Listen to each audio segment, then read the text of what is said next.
Go for the midnight dares. Go for the game. Go for the hits. Go for the fans. Go for the win. Go to Ocean Casino Resort. Book your trip at theoceanac.com.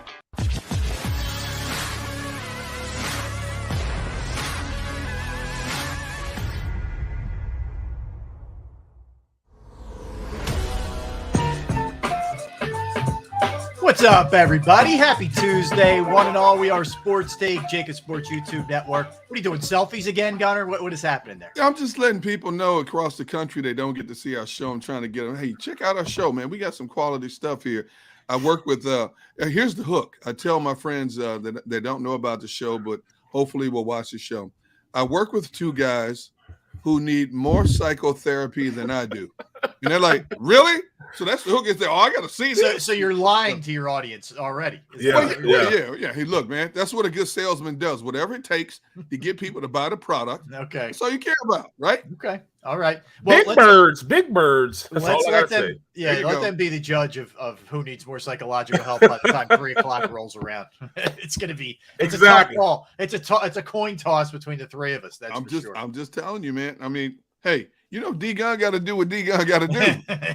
I hear you. First sign of needing psychological help is third-person references. But anyway, I digress. He is D-Gun. He is B. Brooks. I am R. Ellis. We are Sports Take, JAKIB Sports YouTube Network on this Tuesday. Let's give a shout-out right away to our folks already, firing away in the comment section. Yeah. Frank, we see you. AG's a new member. Mr. Taz. What's up, Mr. Taz? Philly 559. AG, we love all new you member. guys. See, We there you go. appreciate it.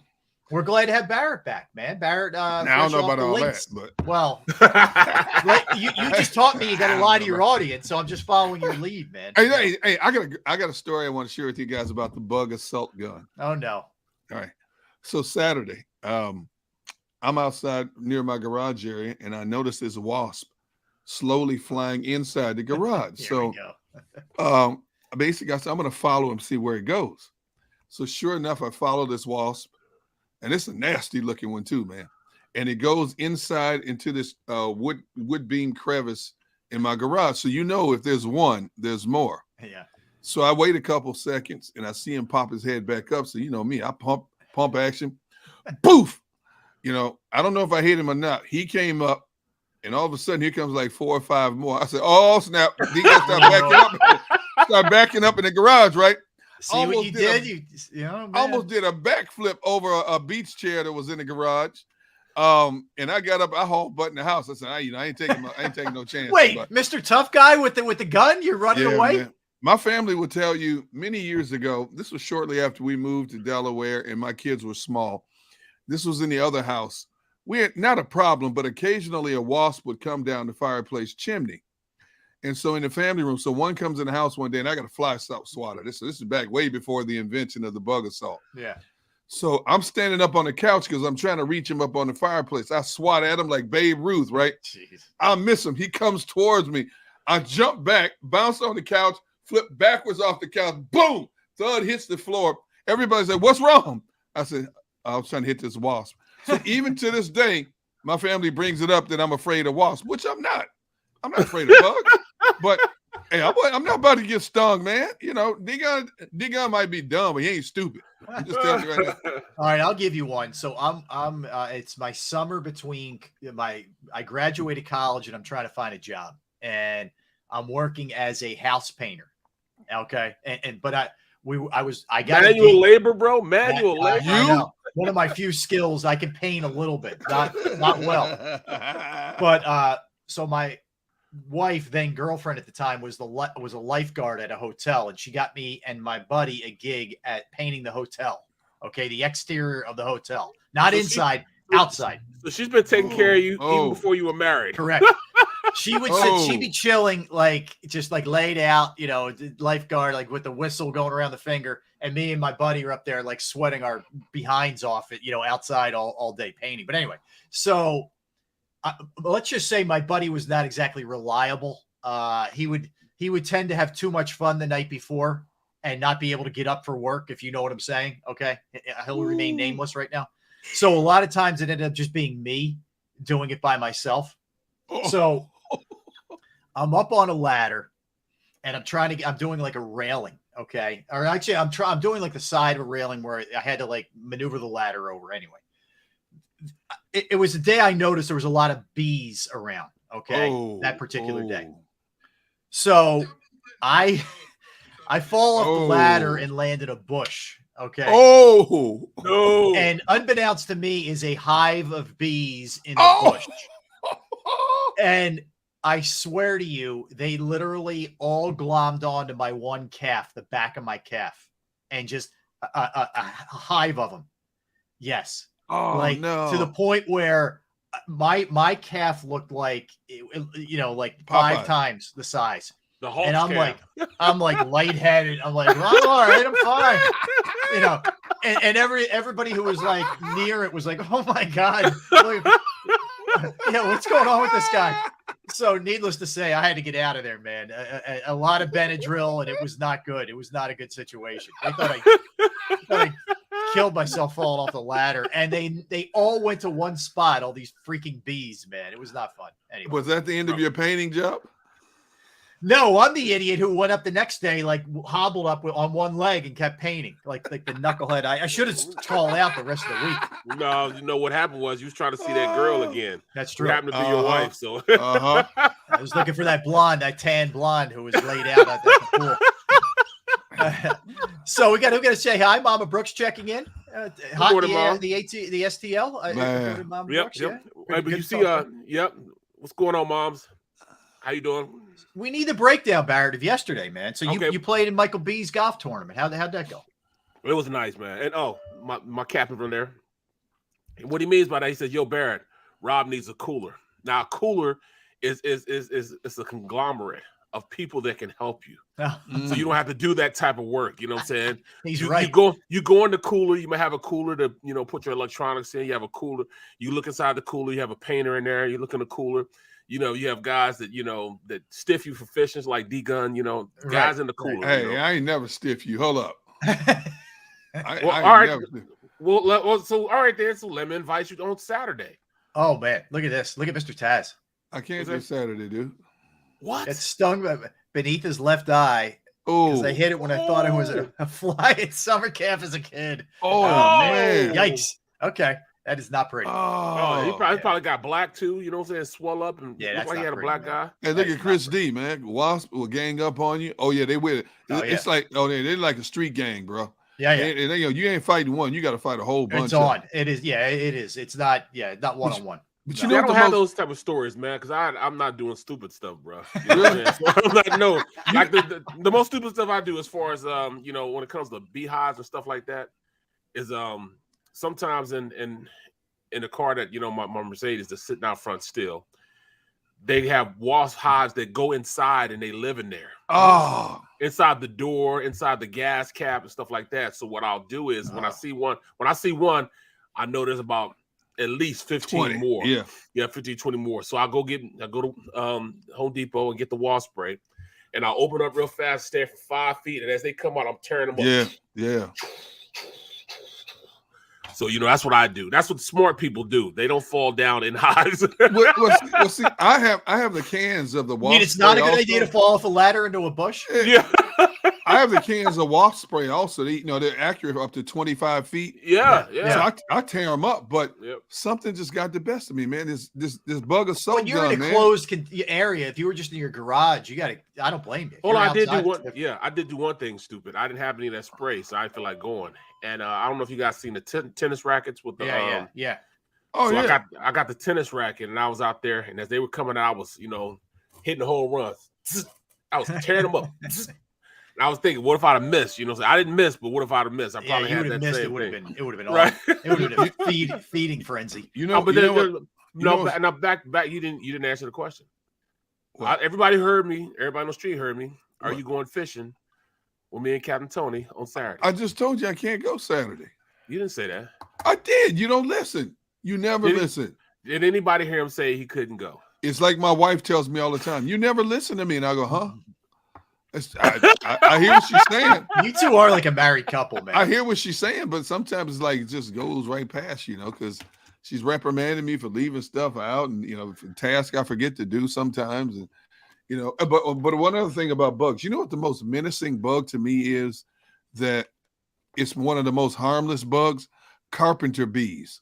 They look like bumblebees. Huge, yeah. They hover like helicopters, right? Yeah. And the first thing is, oh snap, that's a bumblebee. And then big and loud. Yeah. Yeah. So I'll take one of those. Rob's face is. Oh, dude. But see, here again. I have PTSD, man.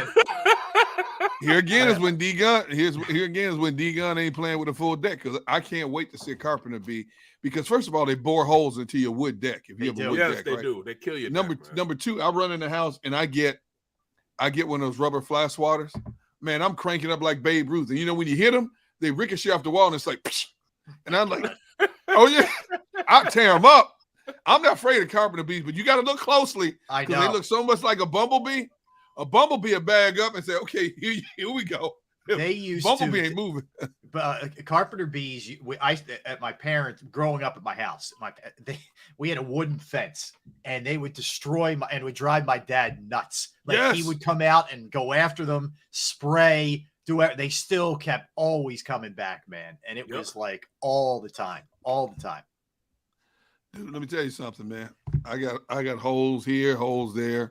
But I got the Carpenter Bee spray also. But those suckers are fast. They hover like helicopters. As soon as you aim the bottom at them, they're like zoop, zoop, zoop. And they're like slow. They almost taunt you when they go past you. Yeah, yeah, absolutely.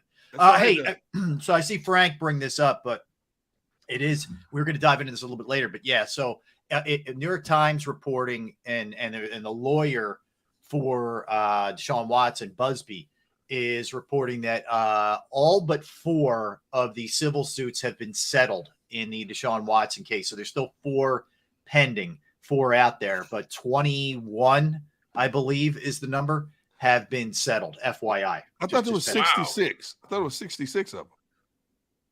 No. It was in the 20s. It was in the 20s. What is that? There's a number that came out about 66 women. No, he got 66 in like an 18-month period. 60. Yeah, correct, Barrett. 66 massage requests for massages in 17 months. That's not the civil suits. Oh, okay.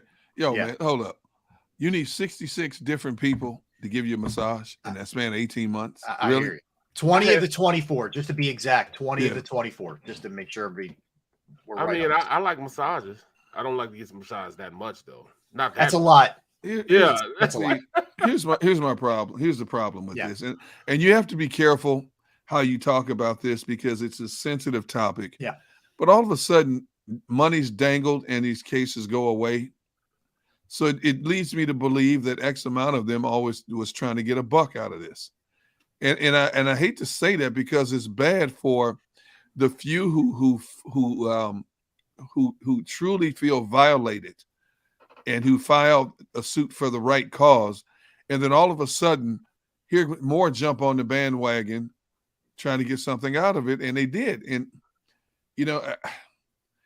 and that's why when you look at cases like this, and when you talk about cases like this, you have to be careful how you approach them and what you say, because we've seen this kind of thing happen before in our society, where all of a sudden there's a payoff and the case goes away.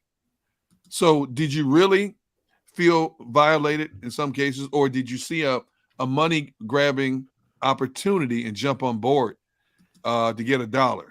And like I said, being a husband and the father of two of my 3 kids are daughters, I don't take abuse, misconduct lightly in any way, shape, or form. But it just makes you sit back and think, who's telling the truth and who isn't. Right. Yeah. Now, if this continues, he's going to be cleared of all lawsuits. But I still think the NFL is going to suspend him for misconduct against company policy. Agreed. Because it doesn't have to be law. Roger Goodell can make that decision on his own. He has that kind of authority. Just for people will always respond and say, but he wasn't charged with it, and the NFL can't. No, they can. It doesn't matter. They can, yeah. So FYI with that. I'm with you, Derek. I mean, look, the danger is leaning into this either way, because we don't know. They know. Those parties involved know. We don't know. Yeah. Does it seem over the top 66 in a 17-month period? Yes. Yeah. Does it seem over the top that there's a lot of women involved in here? And it's a very similar pattern. Yes, but ultimately, I don't know. I mean, I honestly don't know. Is there an admission of guilt if you're settling this from Deshaun Watson? Yeah. You could certainly read into it that way too. There's a lot of different ways you can look at this. And I'm with you. Like, well, all three of us have daughters, man. Yeah. And you know what we would like to do to somebody who even attempted exactly if some of this is true. So none but the truth, man. Exactly. Well, I mean, even all of them being represented by the same lawyer. I mean, there's other lawyers in Houston, and they're all represented by the same exact lawyer. Yes. It's so many ways to go back and forth with this. You know what I'm saying? And I man, it's just. I mean, where there's smoke, there's fire. You know what I'm saying? And that's from both aspects of it. Hey, girl, you can come over here and get some of this money too, or man, I need me a massage. Maybe I can get lucky. You know, both sides are just, you know. Yeah, it is. And it's the timing is not coincidental, guys, because we're, what are we, a month and change away from training camp starting? And you would think that my speculation that Deshaun and his lawyer, the lawyer probably, or his agent probably said, I'm like, dude, we got to settle this stuff. Or you're never going to be able to get back on the field. So I'm not surprised that we're starting to hear this trickle down. How this continues to play out, why there's still 4, I don't know. Like, maybe they're not going to settle. Maybe they're going to, go after keep going here. I don't know ultimately, but I think for him, if he wants to get back on the field at some point, he's got to start closing some of this up, man. And whether that means he's guilty or not, I don't know. But this is, I think, the way that he has to proceed if he wants to have a career. He better send his girlfriend's school to massage school. That's what he needs to do. Send her to massage school. And you got $230 million guaranteed dollars. So even after taxes, you're going to get about what? 150, 160, right. So I just hate that it came out this way, man, because now it really taints the story and the mission behind going after him. If what these women said he did was true, and all of a sudden they disappear. Right. Once there's a cash settlement involved, man. I mean, I hear you. I hear you, man. And I don't know this for a fact, but I'm sure the organization was saying to Watson and his people, like, dude, what are we doing here? Like, so, and the other part is we don't know if there's going to be further women coming forward.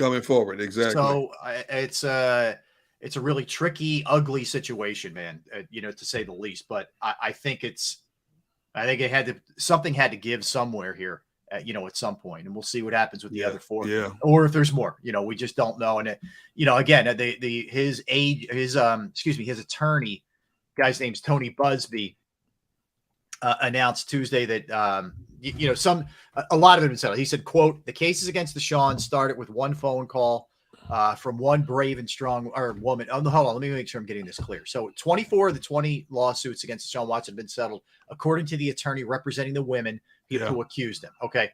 Tony Busby announced Tuesday that Ashley Solis' case against Watson and the cases of 3 other unnamed women have not been settled. Okay. So then, quote, "The cases against Deshaun Watson started with one phone call from one brave and strong woman. The woman was Ashley Solis. At the time of that call, she was just one of hundreds of calls seeking legal assistance that our firm gets weekly. Even though she was originally turned away by her screening process, my staff insisted that I personally speak with her." All right, you get the gist. So he talks about what went on and some of the acts. It's a very long quote, so I'm not going to read the whole thing here. I'll turn it into just reading. But that's kind of where it's at, with this. And we'll see what ends up if there's more. If there's more coming, man. We just don't know. And again, how do you read into this? I think there's a lot of different ways you can read into this. Like Barrett, you said, from either side of this thing. So, well, I mean, I'm just trying to think from Goodell's, and where he's sitting at in this whole situation. How does he justifiably have the power to even make a decision on this? You know what I mean? Because you don't know if there's more coming, you mean? Yeah, you don't know if there's more coming. You don't know if you're harsh enough on what you're going to give him, or you're being too harsh on him for doing that. I mean, there's a chance he may not be. There's a chance he is. Yeah. There's a chance they're trying to grab the bag. A chance, that this is serious enough that, that they really do need to go to court. I mean, there's so much stuff. So it's Goodell, how is he going to do this, man? But he needs to do something real quick. You know what I'm saying? But he gets paid $50 million to make these type of decisions. I just wonder, like I've said this to you guys before. I wonder if he does hand down, like, it's 6 games or it gets knocked down to 4 or whatever. If there's a definitive number and we know it, and we're in like week 3 and he's about to be, the suspension's about to end a week later, and 3 more civil suits come out. I don't know. I don't know. I don't know how I can't remember something similar to this. Oh, well, Dank Burrito just brought something up that's pretty similar. What did Robert Kraft get for his issues? Yeah. Yeah. Remember Robert Kraft, kind of the same type of situation. Yeah, down in Florida. Well, I mean, he got caught in a sting. It was a sting. And no, I mean it. No, it's true. He got caught in a sting. Here's the difference. Could there have been some shenanigans going on? Yes. But I think both were consenting on the shenanigans. Right. Believe me, I'm not defending Robert Kraft. Trust me. They were just trying to bust the parlor, and he got caught up in the sting. He was in there, correct. Robert Kraft probably said, "Out of all the places I could go, right, trying to find a little peace and quiet, they bust this one place." Yes, yeah. He had a stiff back, and who knows? Yeah. What? Wait, he had what? Stiff back. Back. Oh, okay. BACK. My bad. Okay, all right. Oh God. Hey, I just wanted to clarify, man. Oh my goodness. Oh man. I hear you, man. Yeah. Yo, look at Mr. Taz says. Look at his comment. He's in the wrong place, wrong time for dry cleaning. Yeah, man. Yo, not pretty. Man. Yeah, not pretty. Be careful. Be careful out there. Oh my goodness. Yeah. So that's kind of where that's at. That's the big story, of the day here, where things are at this point. All right, we never got to, as I segue out of this, your fun event yesterday you had. Barrett lost it. Yo, Philly 559. He was getting an oil change. Are you serious? Come on, man. That's right, though, man. I think the hypocrisy was crazy. I mean, look at Rob. There's also a website dedicated to parlors that provide that sort of thing. If you're Robert Kraft, just go to Vegas, man. Right. It's legal. Bro, like, what are we doing here? If you're Robert Kraft, you can hop on your jet and be out there in what? 3 hours? Anyway. Bro, if he's Robert Kraft, I agree with you. He has so much money that all he has to do is just call his boy Tiger Woods. They could have, he could have hooked him up with somebody. Bro. Come on, man. Come on, dude. Stay out of Perkins. You know what I mean? Come on, man. Oh my God. All of y'all going straight to hell for this. Yes. It's not me. Right. Good work out of the comment section. There's some interesting ones there, which some I can't pull up. Some of these comments are crazy, man. Yeah. Yes. Oh my goodness. Anyway, Carrie, back to your day yesterday. I just got a disturbing text from my daughter. Who? From China. She's not happy with it? What? Car broke down again? No, Dad, can you send me gas money? That's we are. We're ATMs. Right. Right. Whoa. Telling you, man. Oh my goodness. Like the worst thing, you can look into your messages and you'll do it. You don't even talk it. Don't even take that tough guy stance. Yes. Yeah. If it's for gas money, what else do are you gonna do? He'll do. He'll try to take that tough guy stance. I'm gonna tell you right now. That's Mr. Teddy Bear over there. He'll do it. Look, he has that hardcore look on his face. He's probably reprimanding. He's debating. I think he's going to give in, but he's debating. Wait, there's no debate. I guarantee you, he's going to reprimand her, and then he's going to give her the money. Yes. I agree. That's the way it'll give her the money. Play out. Yeah. You need to be more like D Gun. That's the problem. Yeah. Well, you don't even reprimand. You just give the money. That's true. That's true. I just give them the look like here. But luckily, they're all doing well now. They don't ask me for much anymore. So, well, my daughter's in school, so I guess I got to though. Oh, you got to do it. Yeah. Send her a little extra too. Don't just send her what she asked for. Send her a little extra. Derek, stop. Yeah, you're not helping him. My mom's on the chat because she's gonna be like, "You better send." I'm gonna get a text. That's right. You better send. That's right. Mama Brooks.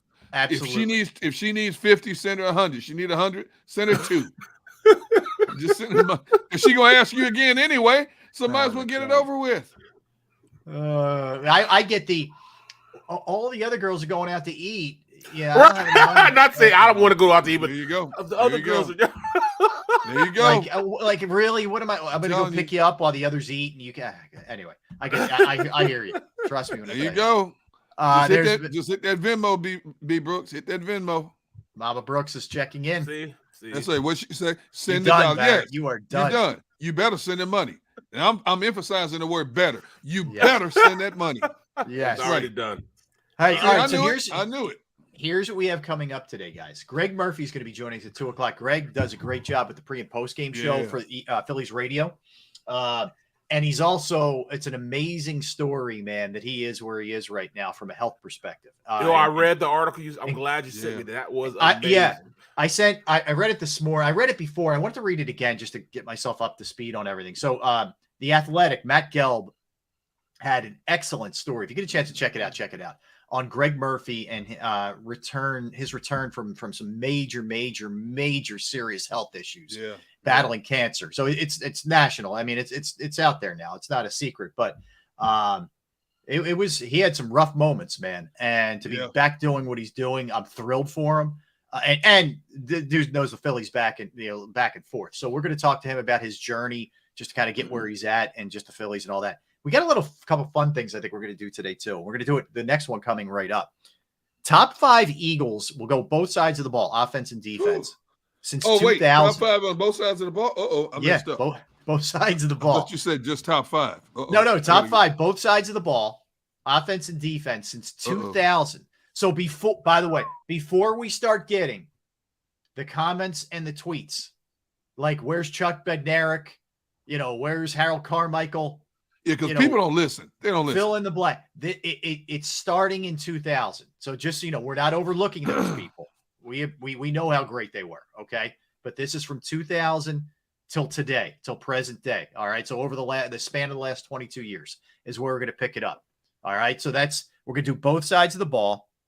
And then a little bit later, present day Eagles, we're going to dig into which new Eagle is going to have the biggest impact this season. That could be someone they got in a trade, somebody they signed, somebody out of free agency, rookie, whatever. Okay. It could be whoever you think is going to have the biggest impact. And we want everybody to jump in here in the comment section, chime in, and we love your reaction to all that stuff. All right. Before we step aside, Barrett, finally, how was yesterday? we haven't heard a word yet on how yesterday was.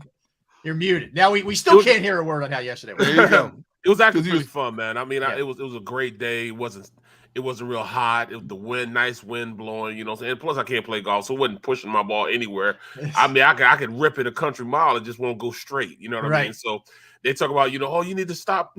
My balls were going everywhere. In fact, I stopped putting BB on my balls because people were finding them 3 courses over. You know what I'm saying? Not the same golf course, but 3 courses over. It was fun. It was amazing. Had great food there. Had this new type of drink that I was drinking. It was Tito's and lemonade. Why you didn't check in? Tito's and lemonade. It was Tito's lemonade. And then it just had a nice time. Everybody, Runyon was there, and I saw one of the coolest pics I've seen in a long time. Okay.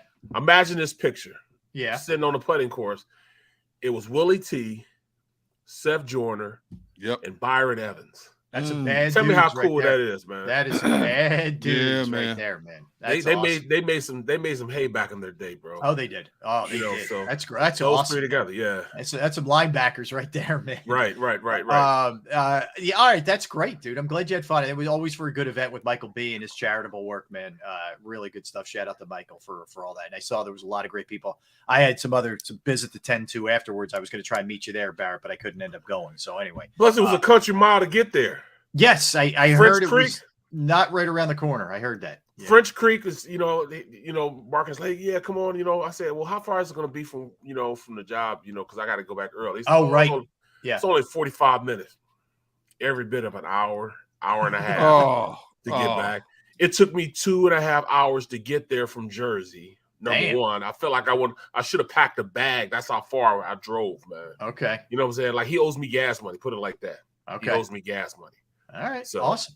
Well, I'm glad you had fun, man. That's all that matters, and it was good for a good cause. Great. That's really all that matters right there. That's for sure. All right. So when we come back, Gunner, you going to be prepared? You got them all done? You all ready for the next segment? All right, you'll get there. You'll get there. What had happened was the dog stole ate your homework. Is that what happened? All right. Yeah. So What happened was I have computer glitches. I don't know if I'll be back. Oh boy, famous last words. All right. So when we come back, top 5 Eagles from 2000 to present day, both sides of the ball. We will do offense and defense. We'll do that when we get back. Again, Greg Murphy a little bit later. We'll talk some Sixers and what they're going to end up doing here in the offseason with the draft coming up two nights from now, and a bunch of other stuff that we're going to cover for you in the course of the next 2.5 hours. Don't go anywhere. Barrett Brooks, Derek Gunn, Rob Ellis, Sports Take, JAKIB Sports YouTube Network. All right, let me tell you about Station Tap. I know I got the little hunger pains right now. I'm ready to eat. Station Tap Catering in Drexel Hill will handle your next business function with ease while you focus on securing a new opportunity for your company. They got 50 years of experience in food preparation. Station Tap Catering will impress, and your guests will be impressed. I've had pretty much everything on the menu, and it is all money. Okay, trust me when I tell you that. The pasta, the salad, the wings, the chicken tenders, they got it all, man. They got you covered from the kids to the adults, all right? And their catering is second to none, whether that's having an event catered at your house or at a function or whatever, or their catering hall in Drexel Hill, which is state-of-the-art and brand new, is off the charts. Give them a call, 484-469-3222. Or, you're tailgating, right? Kenny Chesney last weekend. You're going down to a Phillies game, an Eagles game coming up. They will tailgate your event. They will provide the catering for the tailgate for your event. 484-469-3222. Or go to stationtapcatering.com. That's stationtapcatering.com. Go for the polls and the pools. Go for the oohs and the ahs. Go for the bubbles and the bubbly. Go for the story and the stories. Go for the win. Go to Ocean Casino Resort. Book your trip at theoceanac.com.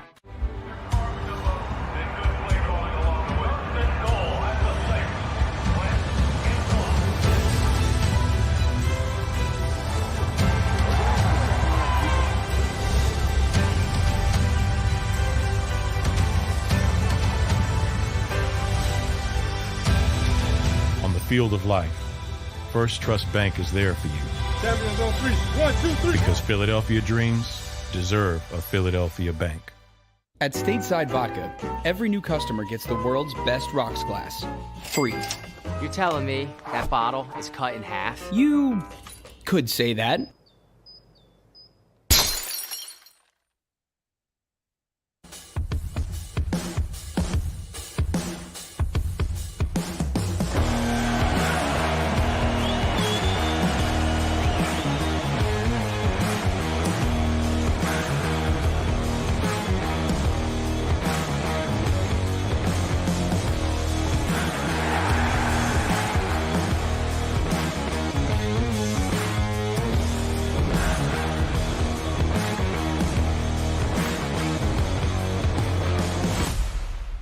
At Action News, we cherish every moment, and it's our profound responsibility to bring you closer to your world. Never miss a moment. Trust the people at Action News. All right, did you know I was the Mommy Slam Dunk Champion? Really? Yes, really, don't sound so surprised. Let's see it. Oh, you're ready. All right, here we go. Let's hear the crowd. So go to right, go to left, fake a mom. Mama, go up, mama! She did it. Again? You can't avoid gravity, but United Healthcare can help you avoid financial surprises by helping you compare costs and doctor quality ratings.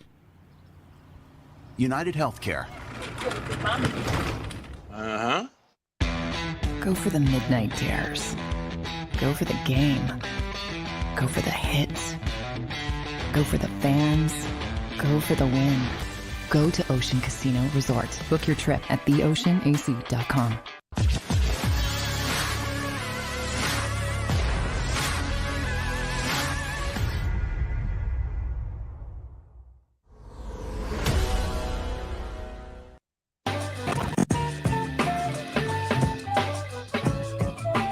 What's up, everybody? Welcome on back in. Sports Take, JAKIB Sports YouTube Network on this Tuesday. Man, we're already at June 21st, man. The month of June is flying by. I mean, first day of summer, too, by the way, guys. Favorite thing about summer for you guys? Fishing. There you go. My thing is fishing. I like that. I just love the warm. I like wearing shorts, man. I like the warm weather. I don't like the cold. I don't like bundling up. I don't like any of that. I don't like shoveling to get out of my house. I don't like any of it. So I love the warm weather, man. Love the summertime. How about you, Gunner? Your mic. Muted, my man. Muted. Your mic, baby. Your mic. I keep doing the Barrett Brooks thing, man. Oh, I am not an adjective, bro. I'm not an adjective. Okay. You're not a noun. So what are you then? I say it's a combination of fishing and grilling. Okay. Yeah, combination. I like that. Although the grilling, you grill anytime, yeah. So I say you grill. I know, anytime. but in the summer, oh man, it's like, it's just something about it. Could be, people say, why do you like to grill when it's hot out? I have no idea. It could be 100 degrees outside. You're standing over grills, you're smelling that smoke, you're smelling the wood, and it's just something about the final product. When you go in the house all sweaty, you're shooting, bug assault flies, 100 flies hovering around you. You're knocking them down like clay pigeons. It's something about that.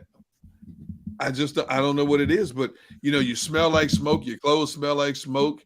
You got to take a shower right away. But it's just something about when you get that final product on the table, man, and everybody's happy and everybody's going back for seconds and thirds.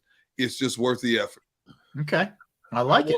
I will admit, guys, that I took a couple lessons from D-Gun as far as smoking meat, because I never smoked meat before, but I took a couple lessons from him. Like I made a brisket. Oh, I smoked it, then I wrapped it, and then smoked it some more. There you go. Then I took it out. It was amazing. I did the same thing with some baby back ribs. Turned out amazing. So I can't say anything about his game. His grill game is unbelievable. It's funny. It's funny. For people who've never done a brisket, you don't understand. You have to understand, to do a brisket properly, it takes like 12 to 15 hours to do it properly. Yeah. That long? Yeah. Oh yeah, because you smoke it, you wrap it, wow, and then you smoke it some more in the juices so that meat stays tender, and then you wrap, and then you put it in a cooler and let it cool down to room temperature before you cut it. Let those juices soak into the meat. And you want like a little pink in there. Some people like more pink than others. So some people may smoke it a little bit less time, maybe 10 hours. But to do it properly, like a good sized brisket, man, that's a 12, 15-hour process. Yeah, my mom was like, you can't, I would just, I'm a fast cooker. So she said, well, you can't just fast cook everything. Like meat, when you take meat out, you just can't defrost it. You can't defrost it underwater. I'm like, why not? Just like your muscles, when you're cold, you tighten up. Yes. The muscles in the meat do the same thing. I'm like thinking to myself, wow, it's true. She's all right. I guess she's all right. I'll do what she says. I am so impatient. I would have a tough time. Right. Me too, bro. Me too. Man. See, a lot of times, even when I'm doing simple meats like chicken, a lot of times I season my meats and let them sit in the fridge overnight.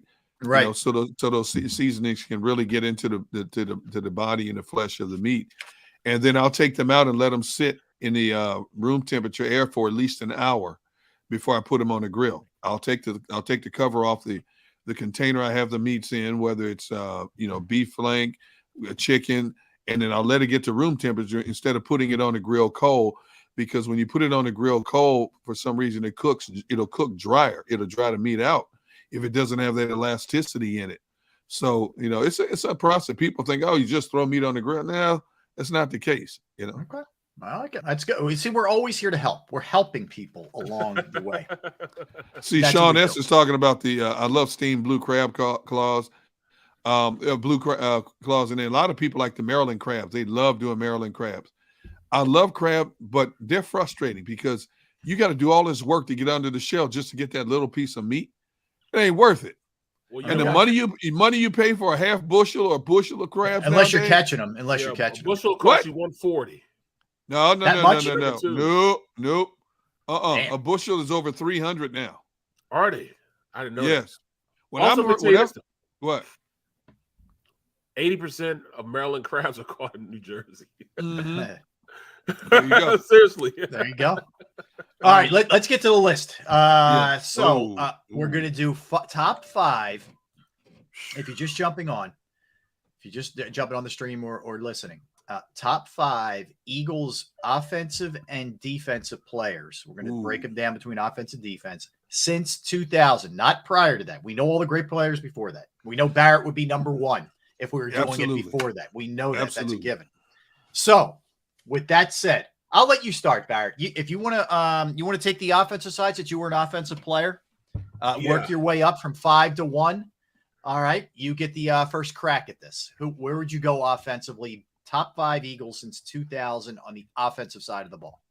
Of course, you know how to go with Trey and Runyon. That's 4 and 5 or 5 and 4, whatever you want to call it. Okay, I got to go with those two, the bookends. Next, I'll go T.O. I'll go T.O. Then I'll go Westbrook. Ooh. Yeah, I'll go Westbrook.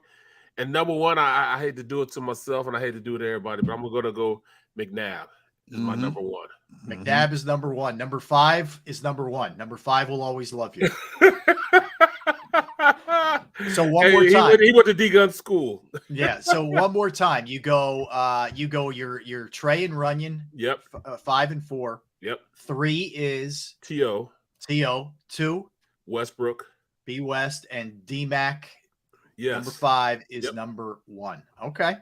Interesting list. How about you, Gunner? How would you break it down? I knew you were going to get to me sooner or later. You want me to go? Buy you a little time? Yeah. Go ahead. All right, I'll buy you time. This wasn't easy, man. And that's a good thing for the Eagles, I guess, that there were this many, good players. So I want Shady McCoy 5. If you look at, the rushing, receiving, yards per carry. Yep. This guy had a remarkable Eagles career. And I know he's still number 1. He's still number 1 in rushing for the Eagles. Right. Yeah. Yep. And I know not everybody, he wasn't everybody's cup of tea. And believe me, I had some, dealings with him where he wasn't the best to deal with. But anyway, if I'm keeping it real, that he was that kind of player. So I have Shady as number 5. Number 4, I went Kelsey. Kelsey's probably going to be a Hall of Famer. Yep. That's tough. So when all is said and done, he's arguably, I mean, you could say Bednarik because he played center and linebacker, but he's arguably the greatest center that's ever played for the Eagles. He's going to make the Hall of Fame. Best center that ever played for the Eagles. So I put Kelsey in there. I went Jason Peters, another guy who I think is going to be a Hall of Famer. At number 3. And I know sometimes offensive linemen don't get the love and it's not as sexy and whatever as other positions, but I went Peters, man. I went Peters at number 3. I should have did the same thing. I'm going to tell you, I should have did the same thing. But the only reason why I put those two, because they're the reason why I was kicked out of Philly, dog. That's reason enough. When they cost you money, they make a list. I like That's why I was gone. They kicked me out because of those two. Yeah, I hear you. Look, and really hard to argue. Trey Thomas and John Runyon aren't on one of these lists. I'm not. I hear you, Barrett. All right, so I had Peters at number 3. Number 2, I'll go T.O. It was very short-lived. It was a season and a half. Yep. And that's why I debated having him that high or not. But it was an incredible season and a half. Unfortunately, it blew to bits in a lot of ways. But I have him at number 2. I have McNabb at number 1. And I know people don't necessarily aren't all in love with him. I get the personality rub. I know he never really connected the way he probably should have with Philadelphia fans. But if you look at his numbers and you look at the sustained success minus a Super Bowl, big deal. I get it. That he had that guy had an amazing run at a position that's hard to find, quarterbacks. So I went Lashawn, Kelsey, Peters, Owens, McNabb, guys who didn't make the list, who I really would have liked to have put on the list. Westbrook, Staley, Deshaun Jackson are 3 that I had a tough time not putting on my list. I'll be honest with you, really tough time on the offensive side. You're absolutely right, man. I mean, especially I played with Deuce. I saw Deuce do incredible things while I was with the Eagles. Yeah. You know what I mean? Another Barrett, there was like Westbrook, there was nothing the guy couldn't do. He could catch a pass, he could run it, he could block. He was smart, tough. I mean, everything. He had everything you wanted in a football player. So yeah, if it was 10, it'd be a little bit easier. 5 makes it tough. You're gonna leave some guys off, man, that were phenomenal. So that's mine. How about you, Derek? Offensively, I have my list down since this morning. That was easy. Number 5 for me was D-Jack. D-Jack currently still sits at number 3 all time in receiving yards when you consider he did 2 separate stints with this organization. In his heyday, D-Jack was one of the most feared wide receivers in the game. His route running tree was limited, but you couldn't contain him. Dude, they would try. If a quarterback had time to stand back in the pocket and pat the ball, and he was going deep, it was over. It was basically over. He was one of the best at tracking the ball because of his baseball experience in high school and college. That dude could track a ball. He played at college too? Yeah. I think he played at college also. That dude could track a ball like you wouldn't believe, man, in terms of over either shoulder. And when it got to him, he didn't drop many. I don't remember many deep balls D-Jack dropped. Plus, you know, he's the only player ever to make a Pro Bowl for 2 different positions. You know, so I hated to do it, but D-Jack was my number 5. My number 4 was John Runyon. John Runyon was one of the nastiest offensive linemen in the history of the game. Dudes talked about John Runyon, about how dirty he was. And you know, there was a guy back in the 70s named Conrad Dobler who played for the St. Louis Cardinals. And he talked about how the psychological advantage he would have when he stepped to the line of scrimmage, because the guys lining up opposite him were worried about what kind of dirty crap is he going to do to me today. So it take them a little bit off their game and giving them the psychological edge. John Runyon used to take pride in the fact that he was voted one of the dirtiest players ever to play in the game. And he used that to his advantage. Plus, he was rock solid at the tackle position. Yeah. You know, at that time, there was nobody at the tackle position better than the John Runyon. My number 3 is Lashawn Mccoy, because McCoy to this day is still the all-time leading rusher. Lashawn McCoy was an electric player, you know. Incredible. He had some durability issues at times in his career, but the fact that, you know, he wasn't here that long and he's still number 3 all-time rushing for this franchise says a lot about what he could do when he was healthy. My number 2 was Jason Peters. Jason Peters is going to be a first ballot Hall of Famer. When you look at this guy, he went from playing a tight end Arkansas. That's how he was Arkansas. Yeah, a tight end, and became one of the best tackles to ever play the game in the history of pro football. He's the first ballot Hall of Famer, rock solid. Obviously, he fell off a little bit in the latter stages of his career, had durability issues, you know. But I still, and number 1, I'm with you guys all the way.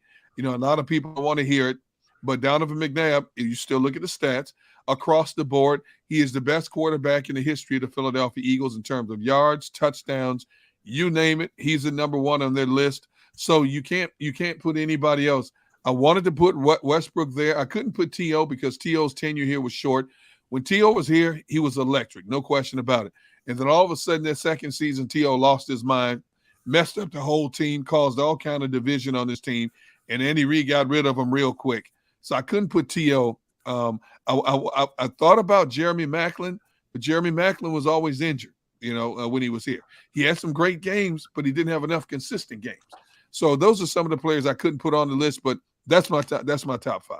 That's good. Look, and the beauty of this is you could always debate it, and you can always make a case for a guy who one of us left out or whatever. I mean, like Zach Ertz, right? Zach Ertz numbers are amazing. What about Lane Johnson? Lane Johnson, yeah. Lane Johnson, Brandon Brooks. Brandon Brooks. I mean, Brandon Brooks was here 4 seasons, but he was one of the best right guards in the game. A good call. Yeah, he was the best. He was the best 1 year and top 2 for 3 years. Yeah, and I didn't want to just make this skill players. You know, I mean, we're talking about overall great players, and offensive linemen have to be put into that equation, man. And the Eagles have had so many roots. Yeah. I mean, Peters, Kelsey, Runyon, Thomas. Oh my God, man. And Lane. Yeah, incredible. The amount that they've had. Man, oh, unbelievable. All right, I'll start defense if you guys don't mind. And again, you know, there's going to be a couple left out here. You're going to say, like, why isn't this guy on the list? I only had 5. So anyway, all right. Number 5, I went Trotter. I went Jeremiah Trotter for his impact that he had as a linebacker here. Yep. And I feel like we're still trying to replace, you know, Jeremiah Trotter. We've been talking about them getting a linebacker forever in this town that had that kind of impact. And I know it was 2 stints and he wasn't, you know, quite the same guy when he came back the second time, whatever. But I thought he had a pretty good run. Anyway, I go Trotter 5. I go Malcolm Jenkins 4. Malcolm Jenkins never missed games, okay? Never missed snaps, played special teams, was a part of a Super Bowl, was a leader on this team. we could go on and on and on about the impact that this guy had, and was a phenomenal safety in a lot of ways. So I put Malcolm at number 4. I put Fletcher Cox at number 3.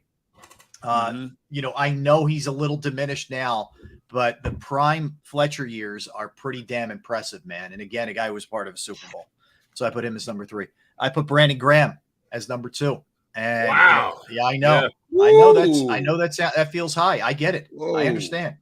But I just think between the ability to defend the run, which we don't give him any credit for, and the pass, he's a versatile 2-down defensive end who's not just a specialist, and has, the longevity thing for me is amazing. I know he missed last year, but he's been around for a very long time. I mean, he's gone through Andy Reid, Chip Kelly, Doug Peterson, and now Nick Sirianni. That's remarkable. Yeah. And then the obvious one, number 1's obvious. It's Brian Dawkins. I don't know what else there is to even say. Just a guy who became a prototype for how safeties are used now with what Jim Johnson, did with him, and did everything well. Could cover, could hit, was a great blitzer, was a really good special teams player. We tend to forget about that too. That's right. And leadership is probably second to none for what Brian Dawkins brought to the table. So, there's a lot of guys that I left out. I get it, but they're my 5 that I'm going with. Whoever wants to grab it next. Derek, you want to take next? Let Barrett go last. Yeah, I'll go next. My number 5 is Trent Cole. Trent Cole, his durability is second to none. I think he missed like 3 games his entire tenure in Philadelphia. And I always asked him, I said, how are you able to stay so healthy? And his theory made sense. He says, when you saw people in piles and in scrums, he said that you had to keep the feet moving. Always keep your feet moving and always keep your head on a swivel. And he said, I always kept my feet moving. He says a lot of time when players got injured was when people were fighting for fumble balls, or when it was scrum pile, when you're trying to stop a runner, and then all of a sudden somebody comes in and tries to put the finishing hit on them. And all of a sudden, that's how you get hurt with the knees and ankles. He said, I always kept my legs moving and always kept my body on a swivel. And that's how he was able to avoid a lot of injuries. I think he's underrated in general. I do too. As an Eagle player. But go ahead. And he's number 2 in sacks and number 3 all-time on his Eagles list in terms of multiple game sacks. Yep. I think you're right. He's one of the most underrated defenders the Eagles ever had. My number 4 is Malcolm Jenkins. I call it a Swiss Army knife. Malcolm Jenkins came down in the box. Malcolm Jenkins could step back, cover the tight end, cover running back coming out. Malcolm Jenkins was a teacher. If you think about the last few years here, he was in Philadelphia, and when he had all these young guys playing on the back end of the defense, Malcolm Jenkins was basically their secondary coach. And I remember the one season when he said, I told these guys, he said, okay, that's it. I'm not babysitting you anymore. Now you figure it out.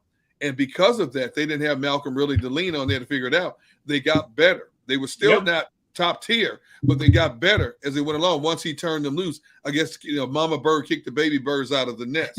So he's my number 4. My number 3, Fletcher Cox, for what you said. Unfortunately for Fletcher, he was always compared to Aaron Donald, but they were 2 different type players. Aaron Donald built his credibility with his ability to garner double-digit sacks. Fletcher Cox, during his tenure in Philadelphia, was asked to control the line of scrimmage and free up people around him to finish off plays. So his sack numbers have never been close to what an Aaron Donald was. But in terms of brute strength, being able to shed double-team blocks, push double-team blocks back into a quarterback, I don't know if there was a stronger defensive lineman since Reggie White than Fletcher Cox. Okay? My number 2 will be Trotter. We have not had a middle linebacker in the time I've been here that comes close to Trotter. There's a reason why he was called the Axeman. He's a downhill player all the time, a disruptive factor, and he was a thumper. If he got his hands on you, you weren't going where. If he caught you and you didn't see him, you were going to feel it. You would be headed to the ice bath the next day. Trotter was one of the tough, for a dude that was only like 6'2", but he was about 245. Trotter could move sideline to sideline. He'd blow you up. He was not afraid to stick his nose in there and take on a guard or a tackle in any given moment. And Trotter set the tone for a lot of that defense. My number 1 gets a lot of credit for being a tone setter on defense, Brian Dawkins. Brian Dawkins, not just because of what he became, but what he had to go through to get to where he was as a professional athlete. Brian Dawkins overcame the dark side of life where a lot of people don't make it. He battled depression early on in his career. He had suicide tendencies. He was a young father, a young husband, And Brian Dawkins' struggle off the field was greater than any struggle he went through on the football field.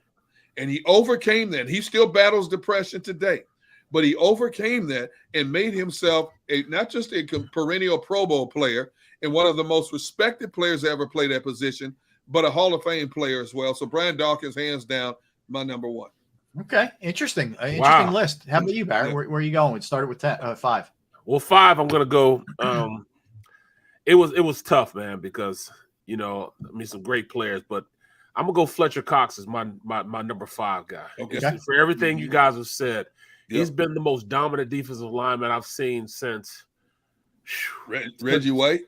Yeah, since I was here, you know what I'm saying? Since I've been a part of Philadelphia Eagles football since '95, he's been the most dominant. I even played with some guys that were pretty good, So, Andy Harmon, guys like that, William Fuller. William guys, Fuller. Yeah. So he's been the most dominant I've seen. Next, I'm gonna go Malcolm. Malcolm was a leadership. He's a big reason why that whole team stuck together and made it to the Super Bowl. He was the glue. He was the cog that made that whole machine run. My third guy is somebody that doesn't get a lot of accolades, but he's by far one of the best players I've seen here, and that's Troy. Troy Vincent at cornerback and at safety. He taught all those young guys how to play the game. That's a good one. Troy's a good one. Yeah. Yeah, he taught B-Dog the game. Yes, right. He taught Bobby Taylor. Bobby Taylor talked about it when we had him on. Yeah, right. Exactly. So he's more influential than anybody that I know, especially during that time. Then my number 2 guy is Trotter. The Axeman. I'm playing against him. Practicing with him. Yeah, he was by far one of the most dominant defensive linebackers I've played against and played with. I played some great linebackers too. I'm talking about guys that I played with the Steelers, like James Ferrier and guys like that. You know what I'm saying? Harris. I played with Silverback. You know what I'm saying? He's one of the best, most dominant. James Harrison. Players I've ever been around. But Trot was one of those guys you had a game plan for. Mm-hmm. And then number 1, of course, is going to be B-Dog. You know what I'm saying? Yeah. So, that's my list. And then it was hard for me how not to put Bobby up there and Slay up there. Both of those guys are great players. I agree. I thought about Lido for a minute. Sheldon Brown. Sheldon. Troy's a great Kearse. one. I should have, Javon Kearse. It was just so short-lived, with Javon. And there's one we forgot. I think he was the last of the shutdown corners that the Eagles had, Asante Samuel. Yeah, that's right. Yep, Asante Samuel. You're right. He doesn't get enough love either. No, he doesn't. No. Yeah. But he was a shutdown corner. Yeah, and he was an interception machine. Yes. He had a lot of interceptions in his career. Don't forget about Bradley Stewart. What? Yeah, I'm just playing. Stuart Bradley. What? Stuart Bradley, whatever his name is. I just say that because we played in a preseason game, man. And I'm in the game. I'm running with the ones. I knew I wasn't going to start, but I was just running with the ones, you know what I'm saying? And I dunked him on his head, put him on his back, drove him down. I did like 3 plays in a row. And he's getting off the ground. He turned around and looked at me and said, you're not even making the team. Who are you? I said, Wow. You're not either. This is your 3rd time being on the ground. You're not Wow. either. Oh, man. But he actually said that to me. I said, like, who are you? Yeah, who are you, man? That's right, unbelievable. right. We're getting a lot of good nominations for special teams. I mean, look, if we do special teams, David Akers, it's without question the greatest kicker the Eagles have ever He's had. number 1. I mean, and that's Darren like almost Sproles. Absolutely. I would put Westbrook and Deshaun both in those categories. Yeah. Punt return men. Both really Ike good. Reese. Ike Reese, 100%. Yes. B. Mitch would get a touch, even though it was not here forever. Exactly. I'd throw him in there. I'm trying to think of other. That's there's not a. How about punter? Yeah. Oh. Punter with Sean. What? Donnie Johnson or Donnie Jones. Donnie Jones. Yeah. Donnie Longball. What wasn't he from Australia? Where was it? Who was it? Did we have a punter from Australia? Sav Roca. He was good in terms of ball placement. In terms of accuracy, he had no touch though, Gunner. He was but a couple of years he led the league in like punts per average or something like that. I guess. And punts down inside the 20. They've had a lot. Actually, Sippos is Australian. Cam Johnston was Australian. I don't know. I still can't figure out why Cam Johnston was. I don't get that. I don't know. And they raised him too. You know, he was on the practice squad for like a year and a half. Yeah. I don't get that even a little bit. Going back to the defense for just a second, two linebackers that I left off the list that were rock solid for this team: Carlos Emmons and D'Amico Ryans. Right. D'Amico, they were both solid players. 100%. Carlos didn't make a lot of. He didn't get a lot of notoriety for quarterback sacks. But Carlos Emmons didn't make many mistakes. No, great coverage guy too. Great coverage, great tackle. D'Amico Ryans was kind of like a trotter. Yeah, D'Amico was a thumper. Smaller linebacker, big body, but he was a thumper, man. He was a tone setter for games. Coaching his butt off too. Yeah, look at him now. He's one of the best defensive coordinators in the game. Absolutely. Oh, he'll be a head coach soon. He's a fast track guy. Well, we hope because we keep saying that guy in Kansas City should have been a head coach a long time ago. No, you're right. Should be a head coach. Let me rephrase that. No, that's good. I always think it's fun to do those kind of memory lane stuffs, those kind of lists, man. Because what it does is you start to really think about these guys and everything they did when they were here too. It's fun. I remember my guy Gary Anderson. He was South African. I thought you. I thought you guys talking him first, but Gary. I remember him. I covered him in Pittsburgh. Yeah, it's a shame. All I remember is he missed the big kick for Minnesota when Randall went to he did. Yeah, that's the one. Matter of fact, he had missed a kick all year. I know. He was on fire. Kick. I know. Yes. Jake Elliott. Jeremiah brings up a good point. Jake Elliott should get a little love. He should. He should get a little love. He needs to do it a few more years, but he had a great year last year. You talk about a guy who really had turned it up, didn't he? Big time, because he was very inconsistent prior to that. But he had a good year last year. All right, so we're going to step aside here. We'll come back. We'll keep the Eagles talk going, and we're going to pose the question. And again, feel free. Great job by the comment section. Feel free to chime in on this one as well. Which new Eagle can work any way, trade, free agent, draft, whatever, will have the biggest impact this season for the Birds? We'll do that when we get back. We are Sports Take, JAKIB Sports YouTube Network. He is Barrett Brooks. He is Derek Gunn. I am Rob Ellis. All right, let me tell you about Jim Murray and Principal Financial Group because you want to make sure you get your finances straight, man. This is not something you mess around with. It's your future, bottom line. And I can tell you from personal experience that I trust my finances with Jim Murray and the Principal Financial Group, whether it's retirement planning, 401k review, insurance review. You may have a small business and you need to set up employee benefits. It's another resource that Jim can help you with. And it's also confusing now with what's going on with the stock market, I'm sure. And you probably have a lot of questions.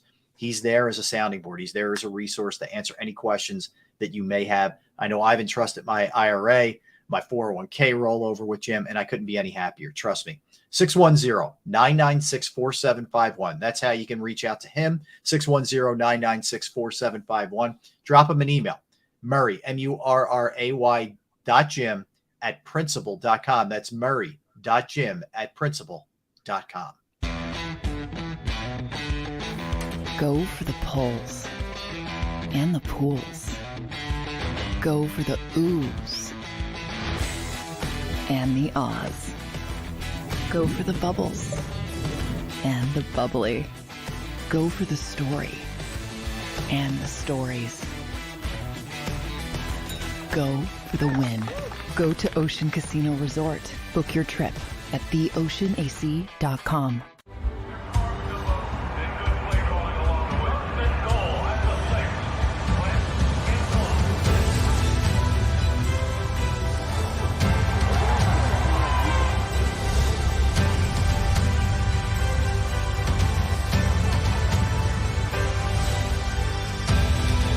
On the field of life, First Trust Bank is there for you.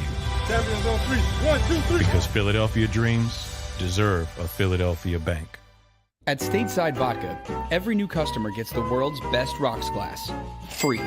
You're telling me that bottle is cut in half? You could say that.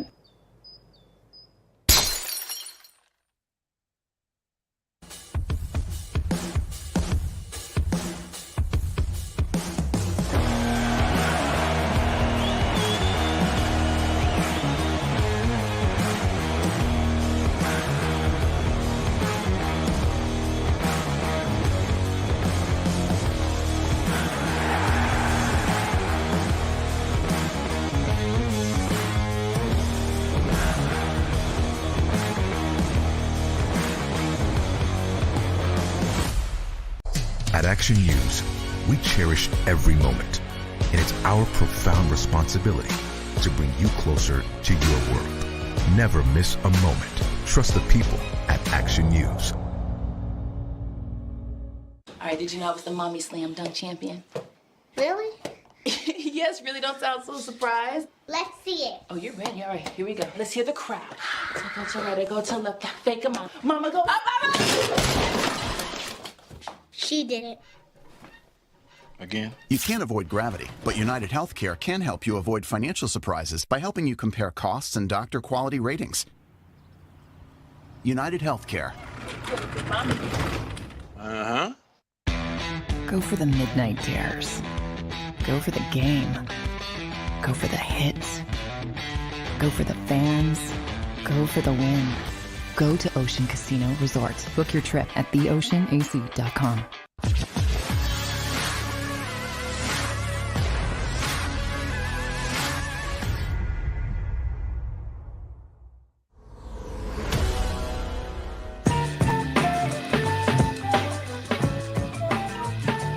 All right. 1 o'clock hour. Welcome back in. Hey, good one by Anthony, says John Dorenbos for the special teams. That dude was a machine. He was automatic with the long snap. So that's a good one. That's absolutely a good one. Yeah, yeah. So unheralded position. Paul falling into the trap of not hearing exactly what's going on. So he says Eric Allen. Eric Allen, unbelievable player, should be in the Hall of Fame, but he was prior to 2000. So.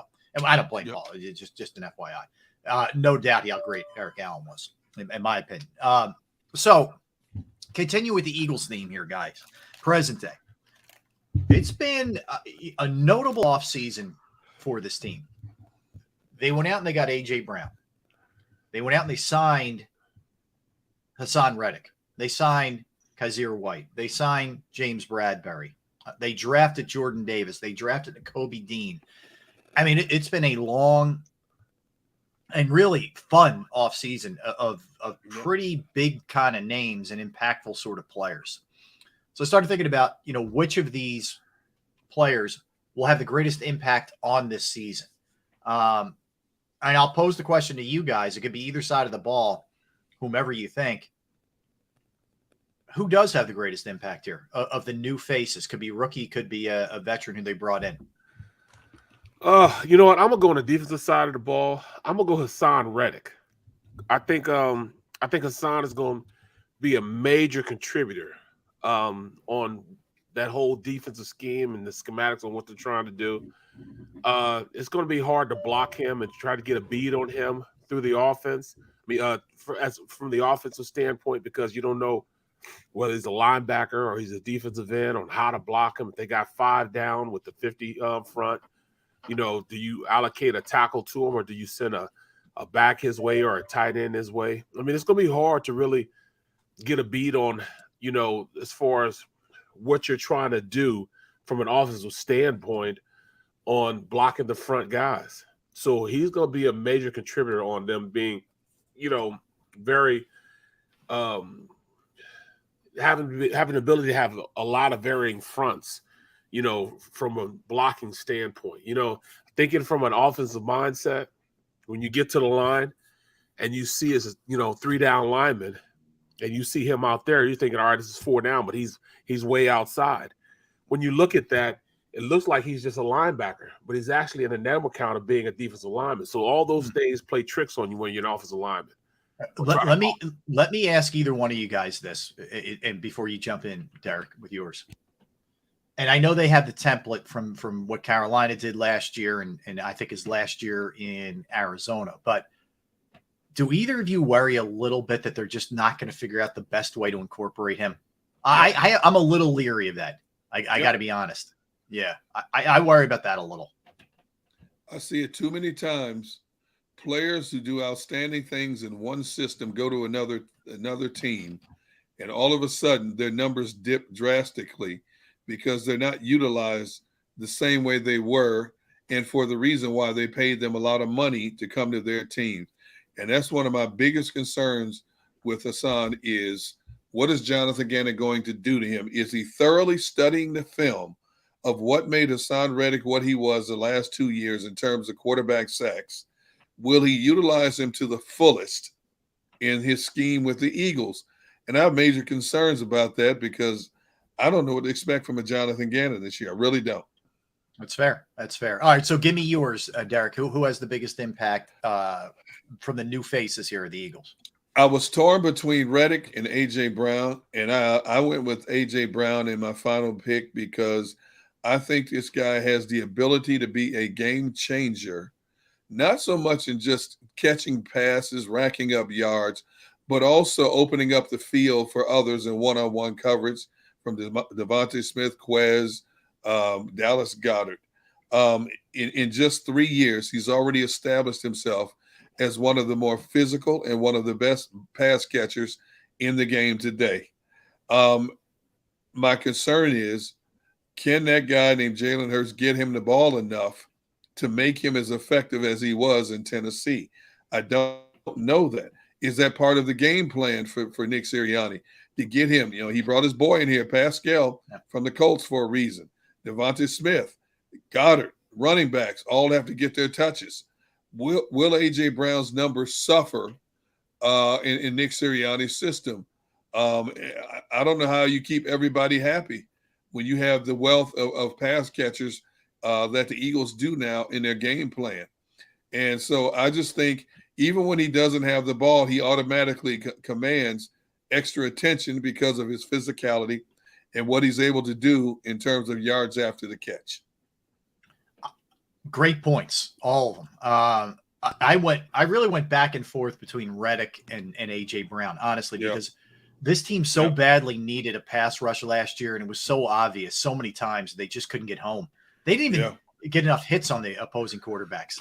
So, right, you know what I mean? Like the guys were just clean, like they just went to the laundromat, you know, after they played the Eagles. So Brady looked like he didn't even play a game. No, it looked like he broke a sweat. No, he didn't even need to shower after that game. It was crazy.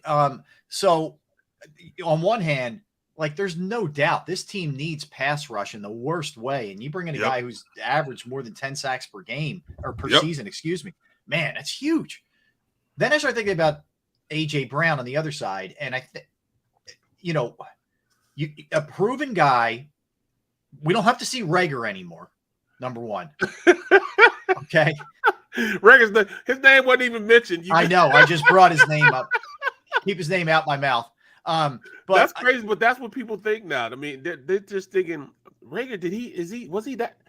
And I think, yes, he was that bad. Well, the other part is like you don't have a coaching staff that's going to try to force feed something that isn't there too with Rager. Now, I think the organization has reached the conclusion that that's done with.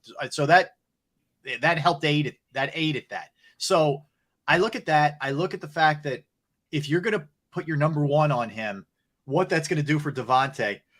He's a guy who doesn't have to take the top off to be effective. You know, he could catch it and break one for 15 after just a 5-yard catch, which he's been his whole career. He's so strong. Look, there's a lot of different things that he can do. So it's close, man. It's such a coin flip for me. Ultimately, I probably go Brown. I probably lean Brown, but man, there isn't a wrong answer between Brown and Reddick. Like if Reddick is an 11 sack guy, what that does for everybody else, how that opens things up, what happens on the other end, on the other side, you know, for Brandon Graham or whomever is playing opposite of him, and what A.J. Brown does for Goddard, and he does for Devontae, and he does for the run game.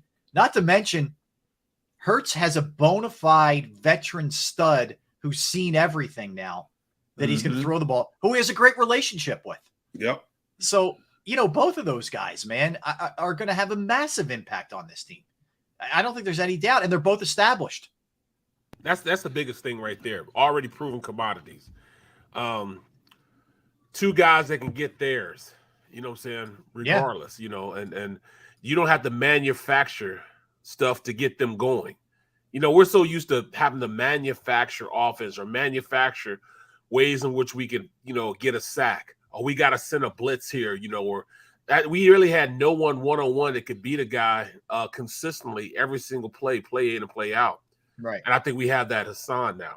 And then have a boss receiver that, you know, wherever you put the ball, he's going to go get it. He's going to, block a guy, a little DB out, or muscle a guy, or just run past a guy. He has all those traits that a number one receiver have to be successful. So we don't have to worry about that. That's the biggest thing right there. We don't have to worry about him being open or, getting open. He'll be open, or if he's not open, he'll still go out and make the catch.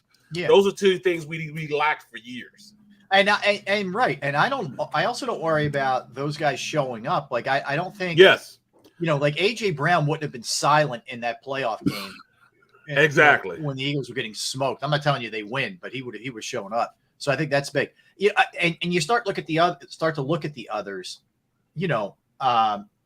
Kaiser White could go under the radar here, man, in a big way for this team. Nakobe Dean by midseason could be a 3-down linebacker.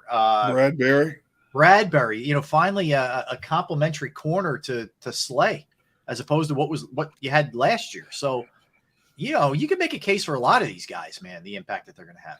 The two guys that we talked about, AJ Brown and Hassan Reddick, they both fall in the same category. Will the coaching staff hurt them or hinder them in how they deploy them game in and game out? I have big question marks about the two people that control their movement, Jonathan Gannon and Jalen Hurts. I really do. And until further notice, there's nothing that can convince me right now, make me feel much better about one or the other, because of what we've talked about time and time again since the inception of this show. I think they are the two biggest question marks on this team, the defensive coordinator and the quarterback, in terms of the success or the failure of this team over 17 games. Yeah, I agree. I think similarly, Barrett, both have been gifted with a massive upgrade of talent. Yep. As opposed to what they had last year. I mean, last year you could legitimately make a case that, what do you want these guys to do? I mean, they don't have enough. But I think there's enough there this year where they both need to show out. And it's a prove it kind of year. They have to. It's imperative that both guys have a successful season, because if they are successful, this team is a major factor in the conference. You notice I didn't say division. I said in the conference. Mm-hmm. Yeah. And they should win this conference, the division easily. But I think they should be competing with the conference, with the talent that they have. So just looking at from a defensive standpoint, what they're bringing to the table, man, people understand what it is to block multiple fronts and how to differentiate how these blocking schemes. Because you could have a guy that's head up on you, and if he moves over 2 inches, it changes to an entirely different blocking scheme. Yep. From an offensive standpoint. He shades from a one technique to now head up over you. It changes how you call your protections, where the force is, who has the hot read, who are they going to double team, are they sliding the protection over? Those are all things you got to run through your head. Who's responsible for them? So I'm looking for Gannon to really. I think Washburn is going to be a key cog on how he calls the defense, because Washburn he's in charge, and this is junior. I don't know if he's a junior now, but Jeremiah, yeah, son. Yep. Jeremiah, his son, who Jim is his. Jim was the defensive coordinator with the wide nine. Wide nine, yeah, that we all remember from the wide nine, right? But Jeremiah Washburn, in watching him go through those, defensive ends and linebackers on the outside, and how he's coaching them and how he's getting those guys going. Yep. I was surprised to see, the attitude that all those guys were taking, and they didn't even have pads on. So I can just imagine if they had pads on, how fast they were going, how fast they were moving, how explosive they were. They challenged each other like, they didn't know each other. That's what you want. You didn't have to ask those guys to get it going. They were getting it going without any pads on. Right. So imagine having BG, Hassan Reddick, all those guys out there practicing that hard and that intense. And by this way, they got a couple kids like Leo and what's his name? Both of the Johnsons, Kyron Johnson, Kyron Johnson, and Patrick Johnson, just being explosive out there. And Leo, just wait till you guys see this kid Leo, looking pretty good out there, man. Yeah, no, all right, I think it'd be a great point. Let me ask you, from a technical standpoint, can you try to do too much?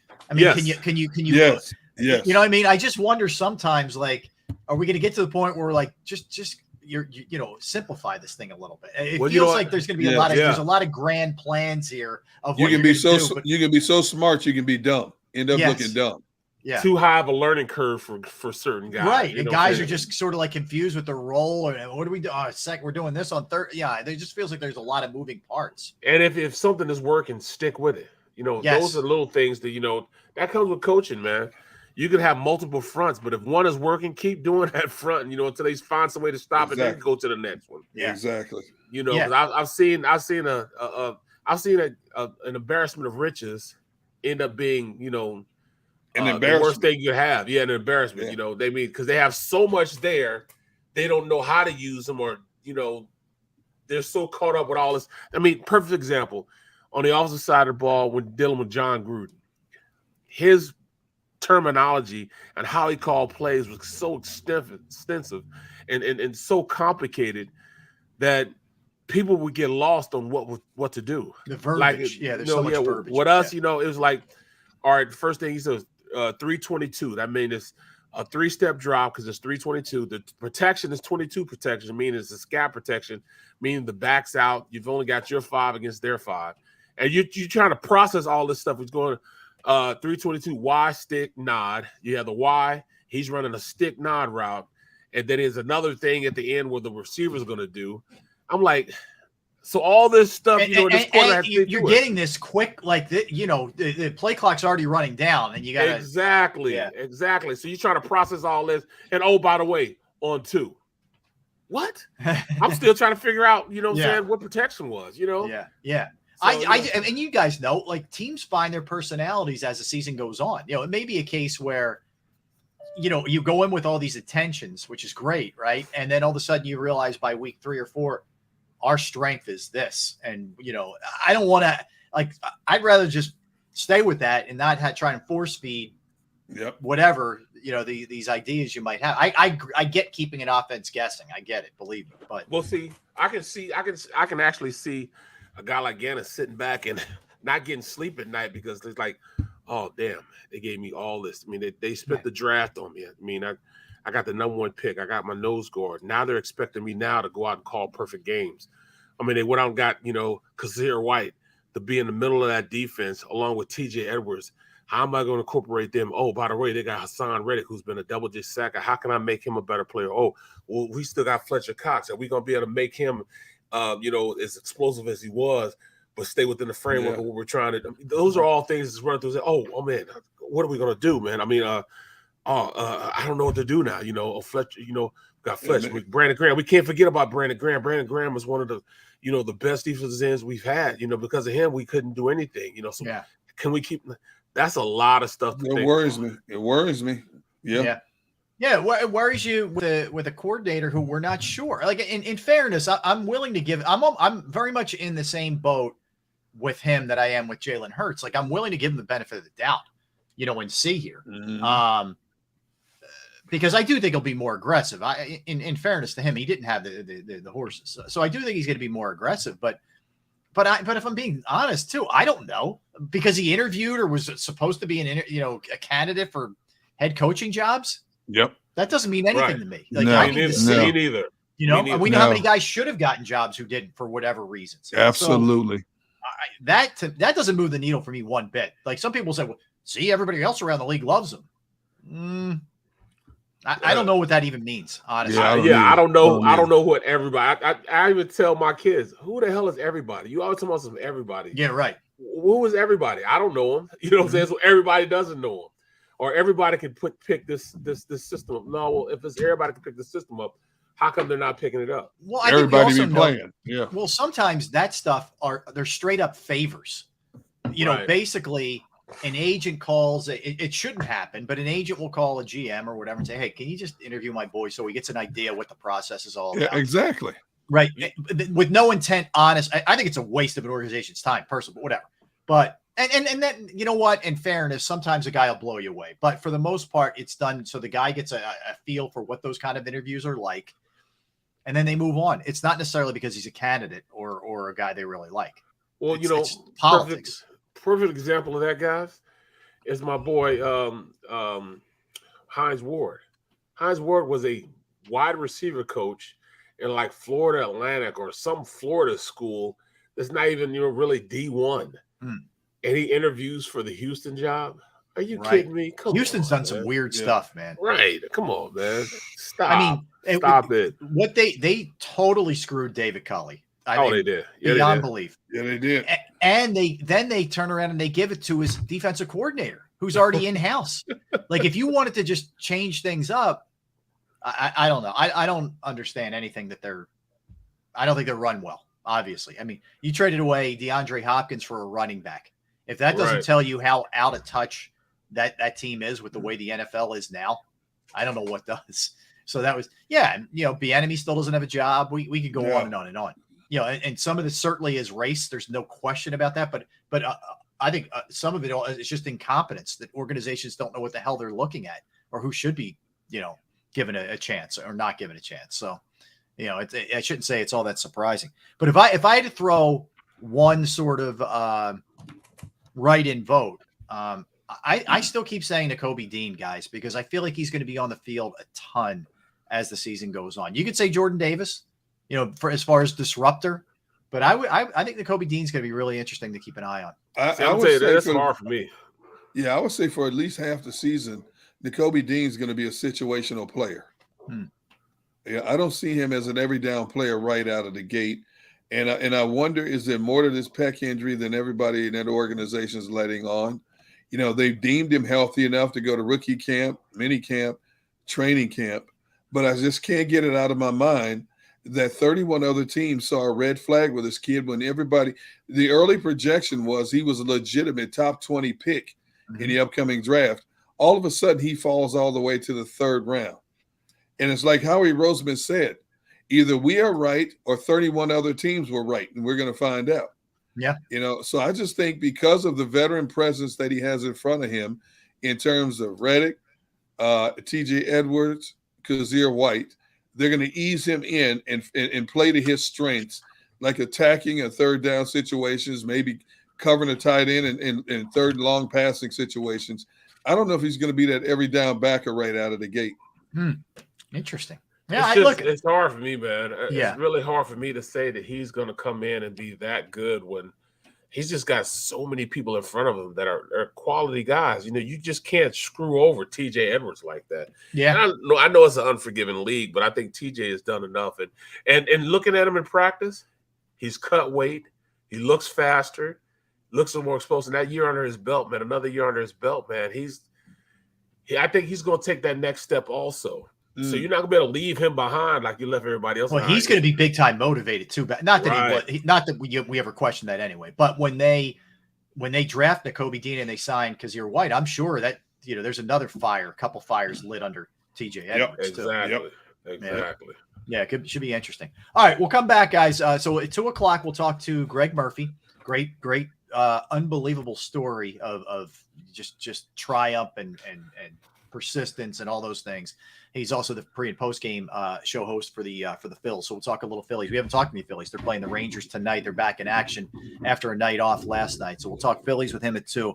But when we come back, we'll talk a little Sixers here. The NBA draft quickly approaching 2 nights away from today, and there's a lot of noise. Let's put it this way. And one guy opting out, who I would love to see in a Sixers uniform. So we'll talk about that as well when we get back. Derek Gunn, Barrett Brooks, Rob Ellis, we are Sports Take, JAKIB Sports YouTube Network. All right, let me tell you about Pro Action Restoration. You may not be familiar.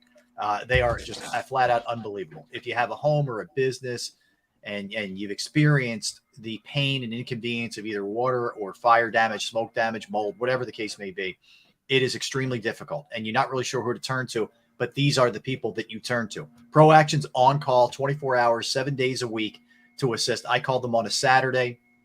They were over there in speedy fashion, cleaned up a mess at my parents' house, reasonably priced, you name it. And the beauty is they are licensed, bonded, fully insured, and been serving the tri-state area for more than 2 decades. Pro Action will work in conjunction also with your insurance company. So if you're really, sweating the price, and we know how pricey stuff can be, they will work with your insurance company as well. And the bottom line is, get your home or your business straightened out with a very reputable company. It's water, it's fire, it's smoke damage, it's mold remediation. They can do it all. You name it, they'll handle it.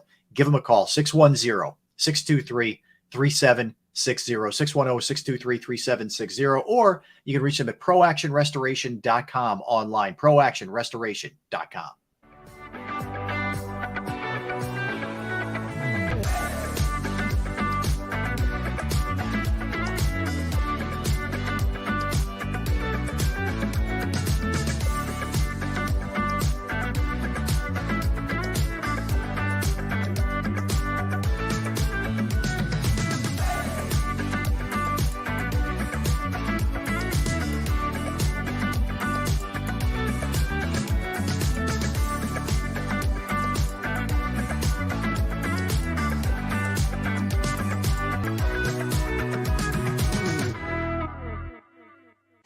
News at 11 with Rick Williams. It's the team you trust to bring it all together. The stories that impact your community. A sports roundup for the locals. And the AccuWeather forecast you depend on. Action News at 11 with Rick Williams. All right, did you know I was the mommy slam dunk champion? Really? Yes, really don't sound so surprised. Let's see it. Oh, you're ready. All right, here we go. Let's hear the crowd. So go to right, go to left, fake a mom. Mama, go up, up, up. She did it. Again? You can't avoid gravity, but United Healthcare can help you avoid financial surprises by helping you compare costs and doctor quality ratings. United Healthcare. Uh-huh.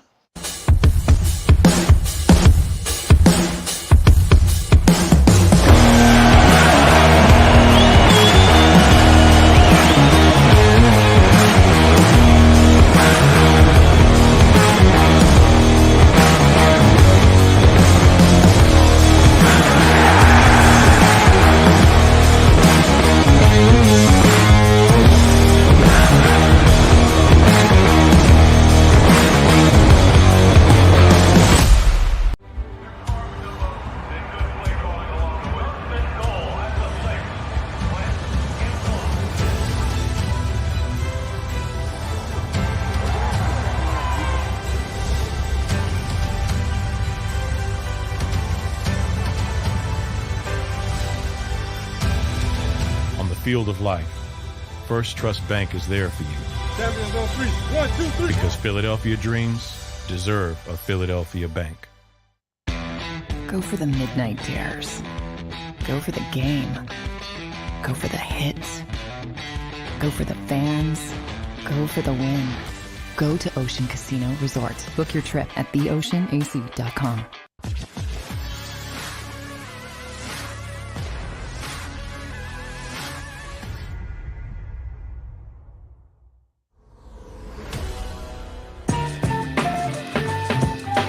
All right, we are back. Welcome in, everybody. Rob Ellis, Derek Gunn, Barrett Brooks. We are Sports Take, JAKIB Sports YouTube Network. Talked a lot of football in the early going. We'll do a little baseball at 2 o'clock, and then we'll do a little open talk. But for right now, guys, some Sixers and some NBA. So a couple things. One, looks like PJ Tucker is going to be opting out from the Miami Heat.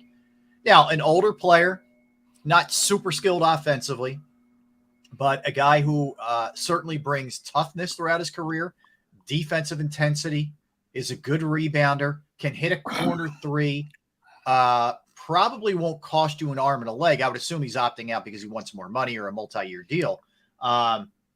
Sixers are kind of cap-strapped, but to me, and I know, Barrett, you've talked about him a lot, he's just what the doctor ordered, man.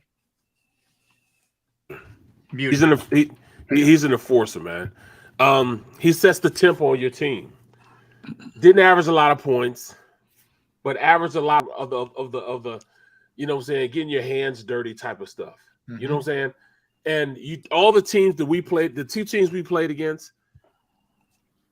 they had that type of guy. We don't have that type of guy. We don't have anybody that's going to go out there and get their nose bloody. I know they play basketball, but sometimes you need an enforcer in there to make sure everybody knows, you know, how serious this team is.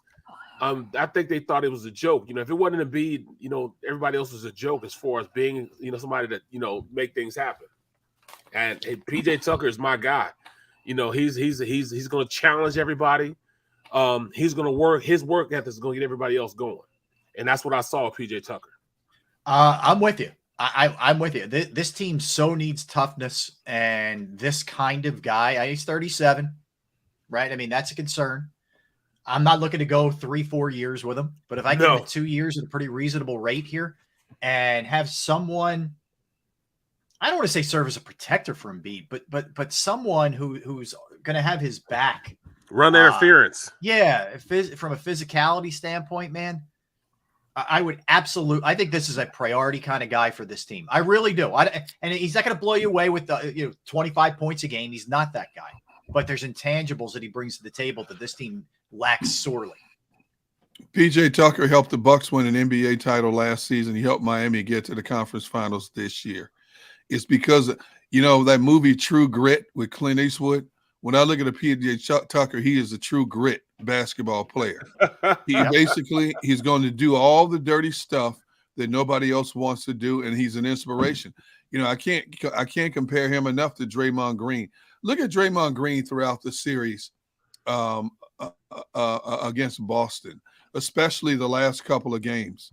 Draymond Green got more attention for doing stupid things like arms tangled up with players and pushing players and getting in the players' faces and then clapping when the ref will call a foul just to antagonize players even more. So that gets inside of an opposing player or players' heads.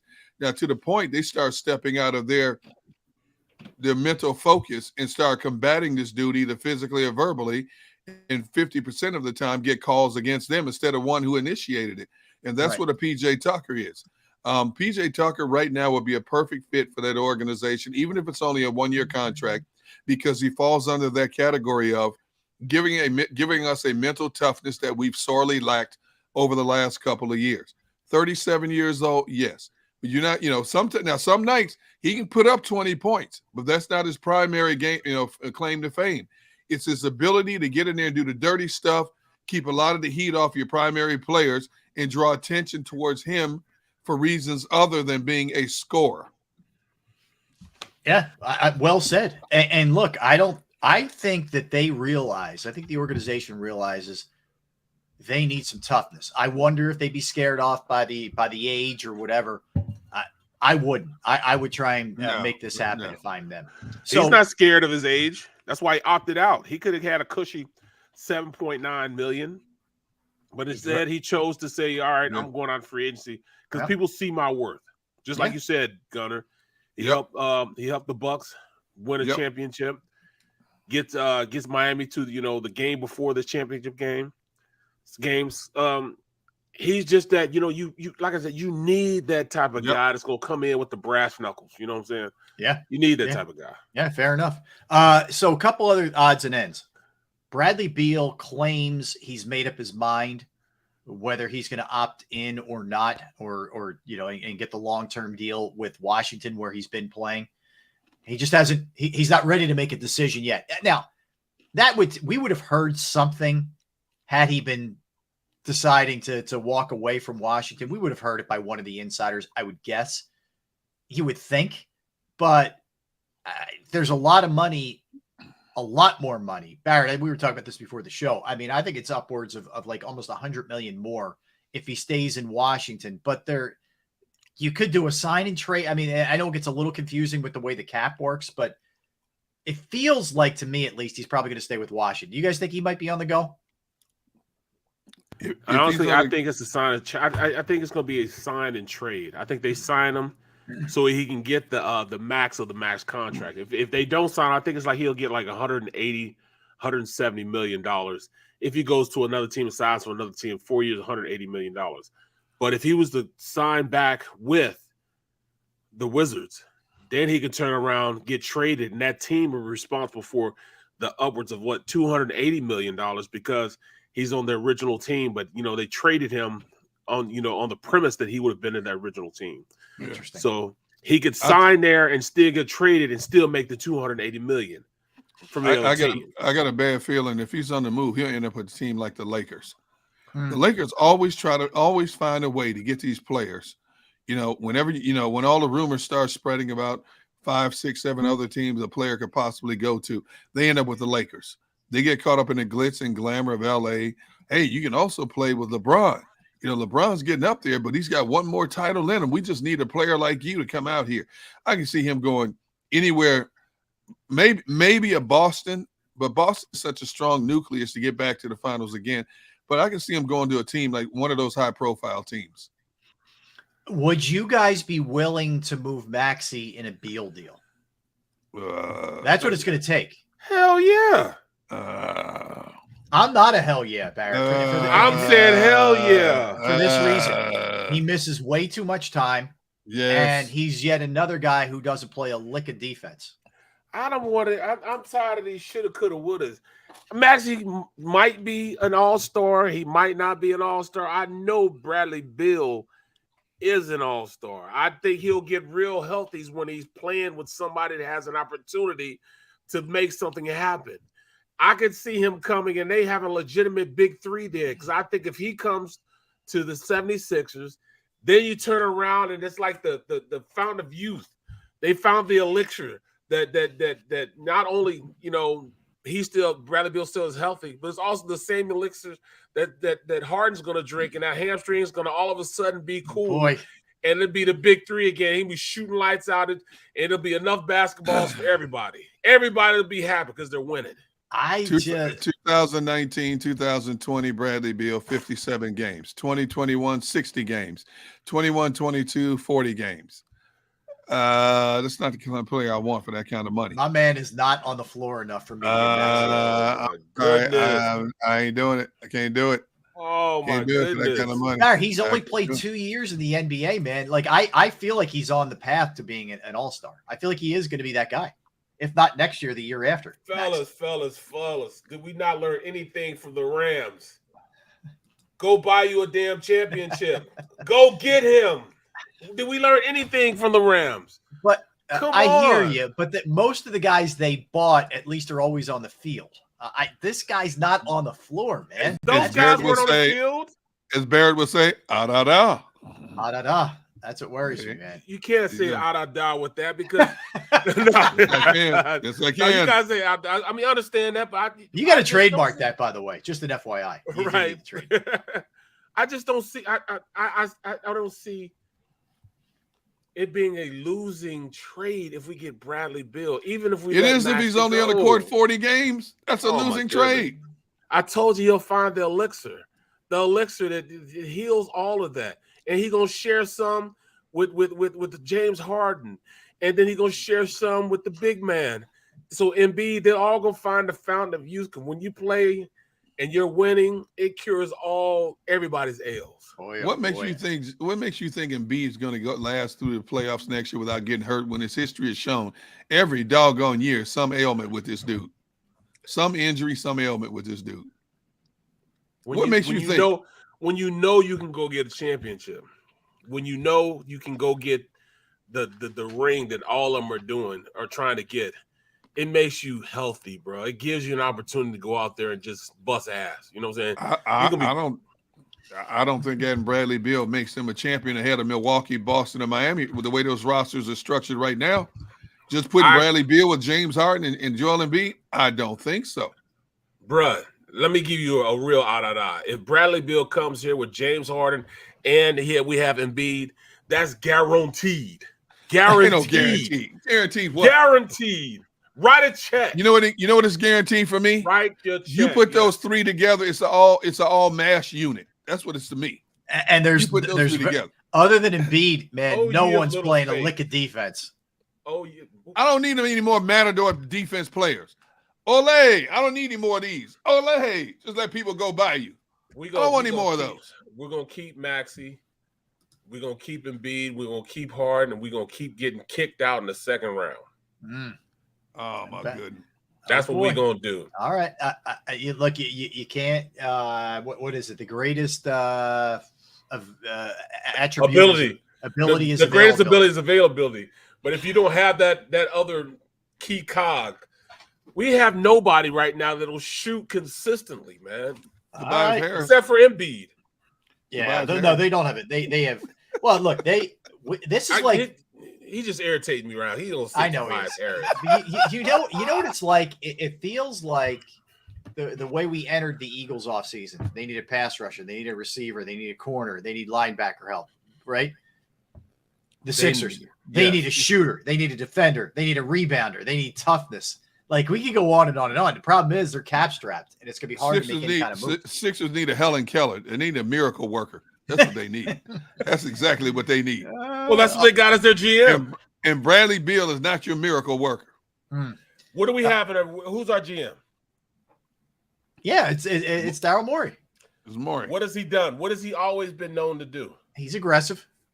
Exactly. So that's what he's going to do. Okay. All right. Let me throw this one at you. What a shocker. So Kyrie and the Nets are at an impasse, reportedly. So he has to opt in or opt out by June 29th. That's the deadline. If he opts in, he'll make 36.9 this year with Brooklyn. Apparently he, wants a long-term deal. They're hesitant to give him a long-term deal. And there's little things trickling out. I don't know if you guys saw this story. So apparently he reportedly would hold his own practices after Steve Nash would have their regular Nets practice with 4 or 5 guys that he would choose to work with. Now, apparently that didn't sit real well with Nash. Didn't sit real well with the other guys who he chose not to involve in this. And it's yet another example of Kyrie being Kyrie, man. What do you do here with this guy? Let him practice. By himself and go out there and drop 35, 38.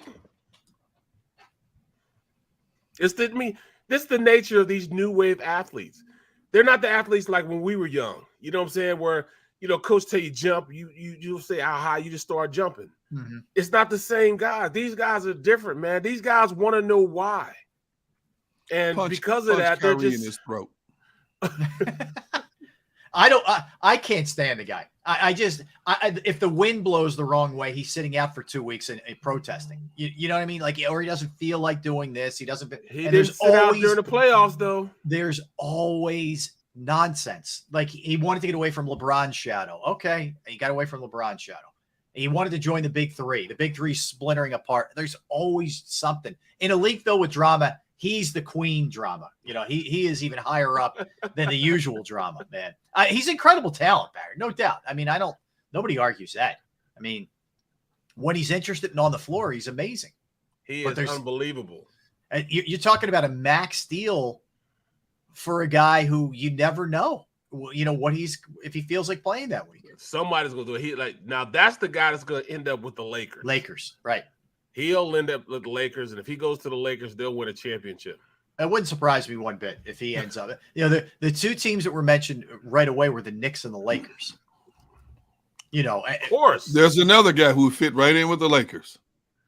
Yes. There's another guy. Him and Bradley Beal both going to the Lakers. You see it happen. There you go. It always. I don't know what the Lakers. By the way, I don't know what the Lakers are giving up. They have nothing that's appealing. I know. I know. Who wants Russell Westbrook? Who wants to be dumped that salary dump? I don't want any parts of it. Anthony Davis can't stay healthy. And I don't think they want to trade him ultimately, but he's hurt all the time too. He's got Bealitis. So I mean, there's a lot of issues here. Bealitis. Yeah. Barrett wants all these head cases in Philadelphia. Man, it'd be good for us. It'd be nice drama. Everybody's not the good old boy, the Splash Brothers. They're not good old wholesome type of guys, saying their wives can cook. They don't usually win championships. Those Leave It to Beaver types usually don't win. It's just those two right there are just phenomenal, and they're definitely nowhere close to the status quo. You know what I'm saying? Yeah. Like I say, those two, the Splash Brothers are unique. Sometimes you need those guys that, all right, you don't know if they're going to show up. Just like back in the day with Jordan. You didn't know if Rodman was going to be there or not, but when he was on the court, he was going to be all in. Yeah. And that's what you get when you got those type of guys. Bill, you got guys like, Irving, all these guys, when they're on the court, they're all in. But, hey, it's a toss-up once you get them outside that locker room or you get them on the floor. It's a toss-up whether they're going to come to practice or not. But when you get them on the court, they gonna make it happen. And that's just what these guys are these days, man. I don't know. I couldn't coach them. I'm just letting you know that I just couldn't coach those guys. I couldn't do it. I hear you. All right, so draft. It's coming up in 2 days. We talked about this yesterday. I can't believe the lack of buzz. But anyway, so the Sixers have 23, and they're reportedly trying to move 23 and Danny Green to try and improve this roster here. We've seen Morey either be quiet like last year where they took the Springer, or where is he at? Yeah, he's still in the G League. Nowhere to be found with the Sixers. Nowhere. He's MIA. Or we've seen him be aggressive. He's traded away Josh Richardson to get Seth Curry. He traded away Al Horford, which at the time, from a Sixer standpoint, was a good move on a contract nobody thought they could unload. Like he is an aggressive guy. I get a sense that after being bounced again in the second round, there's going to be an aggression there in this offseason, probably starting Thursday night. I think so also. Yeah. That's why I say we'll get Bradley Beal. I can't wait till Friday comes. Here we go. I can't wait till Friday comes. Friday comes and we get Bradley Beal. It's on and popping. On and popping. I'm telling you right now, sign and trade. Bradley Beal, the next Sixer. Well, I think it's a critical year for Embiid. It's a critical year from love this place, don't want to be anywhere else, Mr. Nice Guy in a lot of ways. And I mean that sincerely. I think he truly does bond with the Philadelphia fans. But eventually he's going to start getting ticked off. Well, I mean, of course. And the reason I say Bill, because his family, he's talking about he loves it there. His family's there. I mean, and they can stay there. Yeah. He can jump on a train and come down to practice whenever he wants to and go back. It's right around the corner. So his family will still be here. He can still be with his family. Mm-hmm. That's a great advantage, no doubt, for the Sixers. It is. I mean, how many guys have done that? Didn't what's his name? He scored 100 points and then rode back in the car with the team he played against with the Knicks. Yeah, with the Knicks. The game was played in Hershey. Wilt lived in New York, so he drove back from the game after he dropped 100 on them with the New York players. Yeah, it's amazing. I mean, it really is. But yeah, I mean, look, is that a possibility? Yeah, for sure. I mean, I think that's a possibility if he's looking to just keep his kids in school or the wife loves it there. Yeah, you can. That's an easy, commute, especially when you have that kind of coin. You're not really worried about how pricey the train ride is going to be, or your flight, right, or whatever. Get you a Sprinter van, have it all fixed up like your boy Rivers did. Oh, geez. He every day, man. He drove. He drove from San Diego to LA, right? Yep, he'd use that as like his downtime, his unload time, you know what I'm saying, or his prep time going into the office. Yep. He actually had he could watch film inside his Sprinter van, you know what I'm saying? Had it fixed up pretty nice. What was that? What's that? About an hour and a half, Derek? Hour and 45? Yep, about an hour and 45. Yep. That's pretty healthy commute. 45. Yeah, it is. I might catch days where it might take me that long just to get to the Wells Fargo here in this traffic. You know what I mean? I don't have the mental capacity for a really long commute. I'm just being honest. I love to drive. I enjoy driving. So. I don't. I mean, I don't hate it, but like if every day was an hour and a half one way, man, I don't know, dude. Especially going home. Let me clarify that. I enjoy driving when traffic is moving, but as you know, when you hit these congestion spots once you cross that Pennsylvania state line, it's like you want to take a spoon and just gouge your eye out or something, man. I mean, it drives me, and that's every day going and coming to Philly.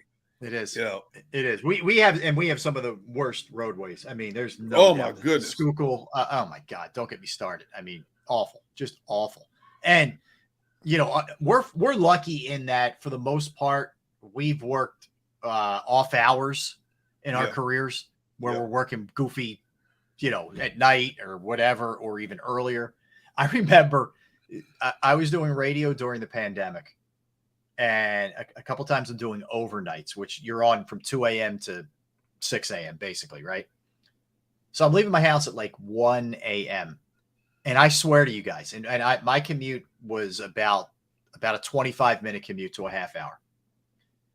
I didn't. There were times during the pandemic when I didn't see one car on the road on my commute.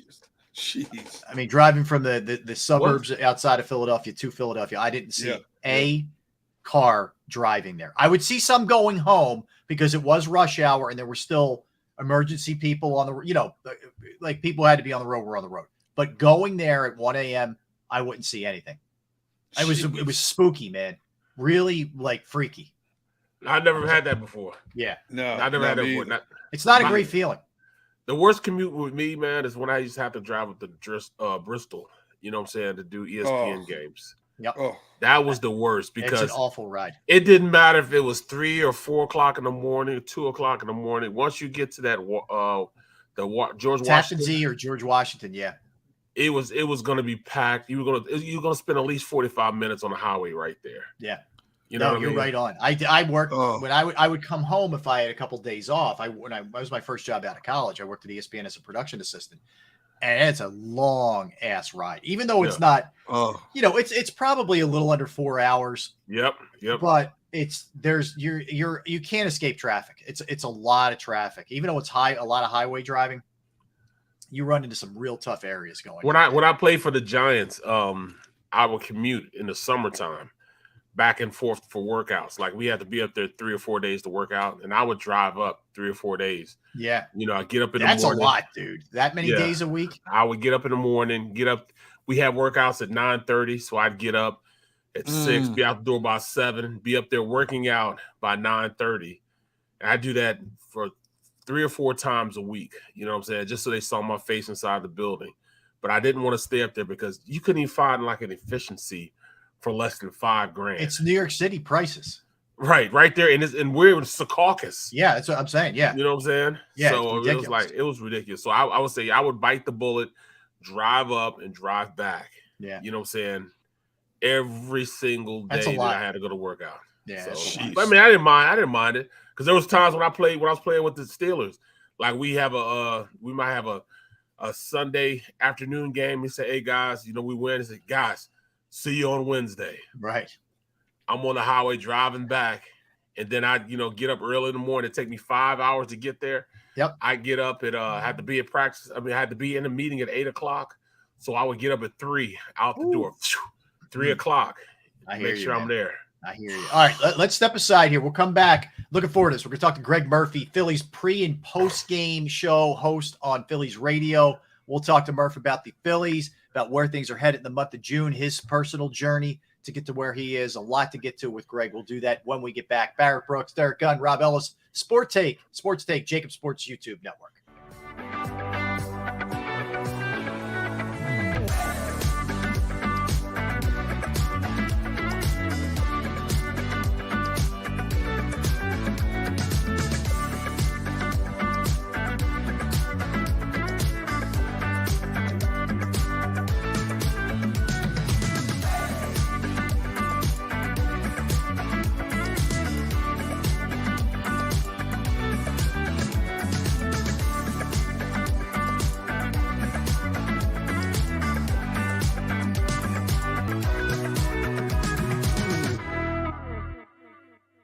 News at 11 with Rick Williams. It's the team you trust to bring it all together. The stories that impact your community. A sports roundup for the locals.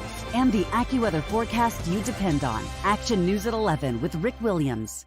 All right, did you know I was the mommy slam dunk champion? Really? Yes, really don't sound so surprised. Let's see it. Oh, you're ready. All right, here we go. Let's hear the crowd. So go to right, I go to left, fake a mom. Mama go up. She did it. Again? You can't avoid gravity, but United Healthcare can help you avoid financial surprises by helping you compare costs and doctor quality ratings. United Healthcare. Uh-huh.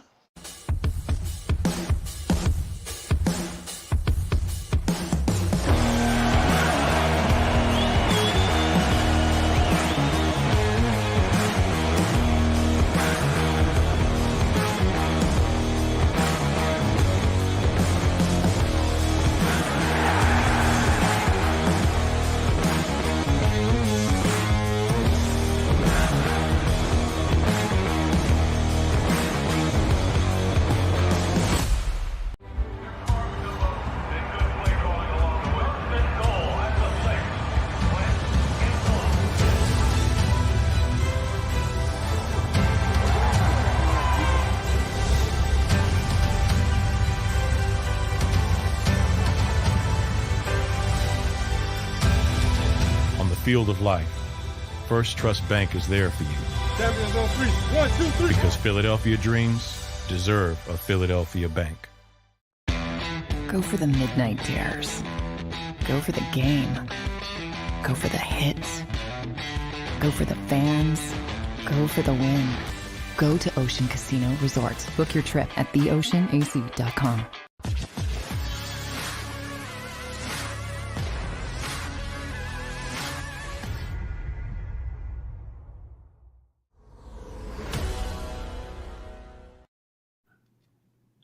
We're back.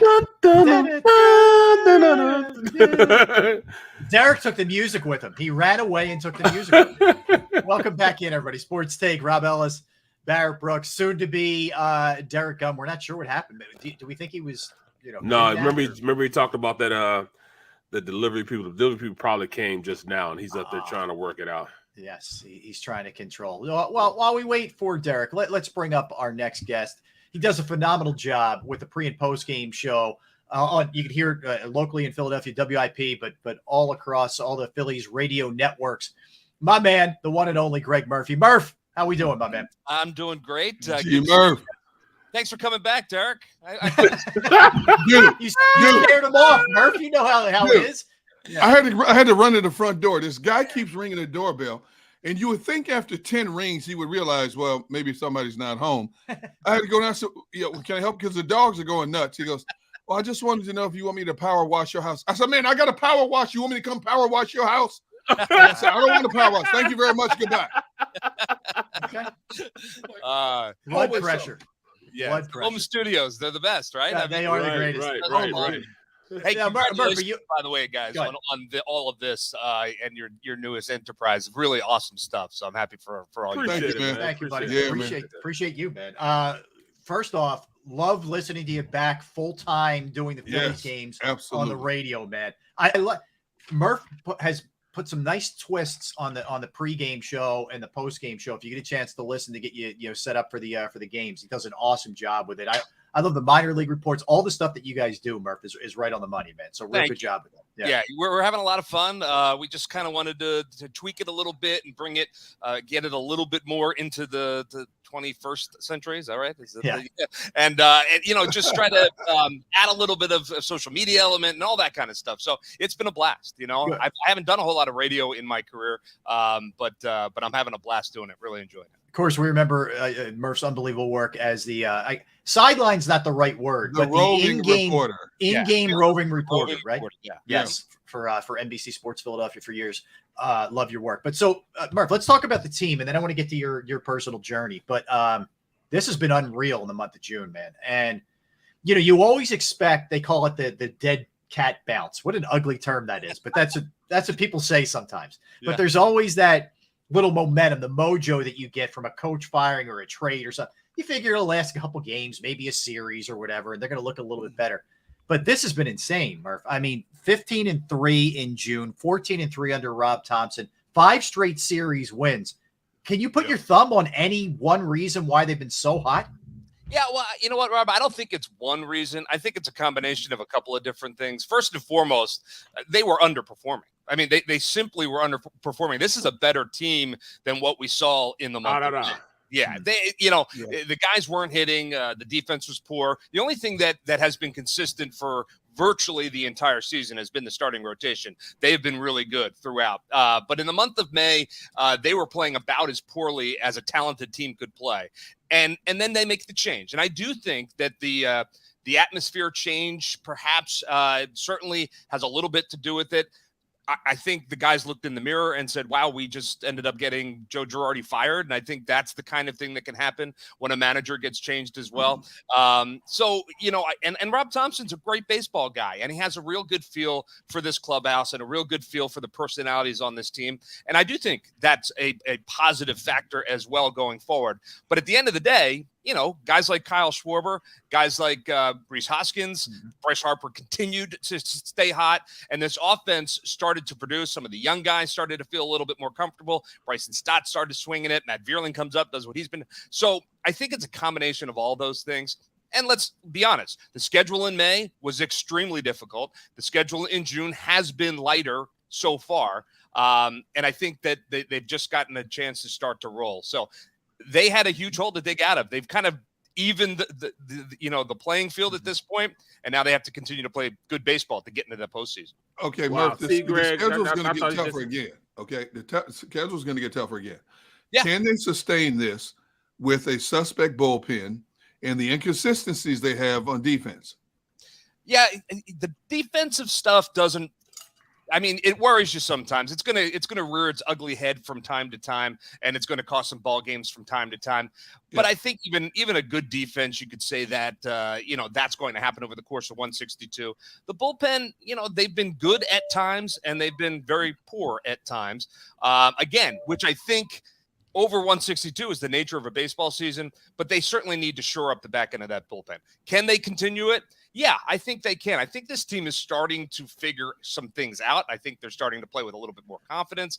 And, when you start to roll in baseball, it really does, either way, honestly, whether you're losing or winning. I think if you start to roll a little bit, you can kind of build on that. And at the end of the day, starting pitching is where it's at in Major League Baseball. And if they continue to get good starts, 1 through 4, 1 through 5, then they're going to be in ball games. And I do think that you're right about the schedule. The Cardinals are coming to town. The Braves are coming to town. Yeah. It's going to heat up again, but I think they're in a better position at this point. Well, let me ask you this, talking about starting pitching, let's go with the closer. Can we continue to go with this new, closer by committee? I mean, can we flourish at this? Can we continue to keep winning these series with the closer by committee? Yeah, it's a great question, Barrett. And my opinion is probably not. I think what they're going to want to do, or at least certainly what I would want to do, is find that guy. And I think they have that guy. I think Sir Anthony Dominguez is that guy that can come in and close out games. He certainly wants the baseball in big situations. He has shown to be very, very effective this year, coming back from the injury.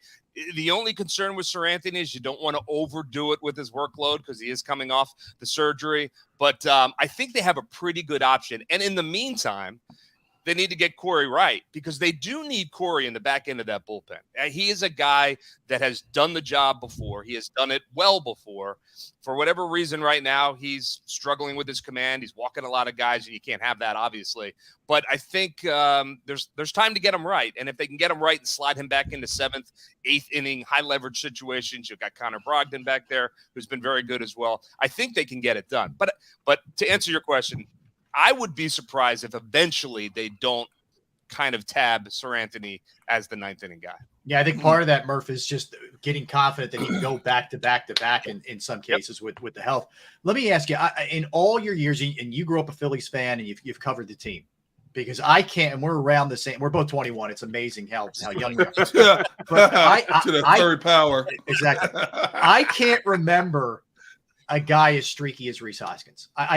In all my years, baseball is an up and down game. We know failure 10 out of 3 times is, 3 out of 10 times, and you're very successful. But he's an extremist in an extreme game. Can you remember a guy to this extent that goes this hot and cold? Yeah, that's a great question. And right off the top of my head, probably not. Rhys is incredibly streaky. When he is hot, he's as good as anybody in the league, and he can carry a team for a week or two. And it's been fun to watch. We've seen it time and time again in his career. And then to your point, when he gets into a slump, he seems to he kind of almost like gets around the baseball. You can see what's happening, and obviously much harder to adjust than for us to just say, hey, I know what you're doing wrong, kind of thing. But yeah, he gets into those slumps that seem to last a little bit longer than you would hope. But as he continues to mature and get in, more years under his belt, and I know it's been 5 or 6 with Rhys at this point, but and I think Kevin Long is a great resource for this team as well. I think those slumps will get less and less, but I think Rhys is always going to be a streaky guy. And you ride him when he's hot, and you hide him when he's not, and you live with it. That's what you have. I like that. Ride him when he's hot, hide him when he's not. That's strong. That's strong. I say that about Gunner all the time. Yeah, right. There you go. That's it. Hey, well, let me ask you Mark. this, Brett. Yeah.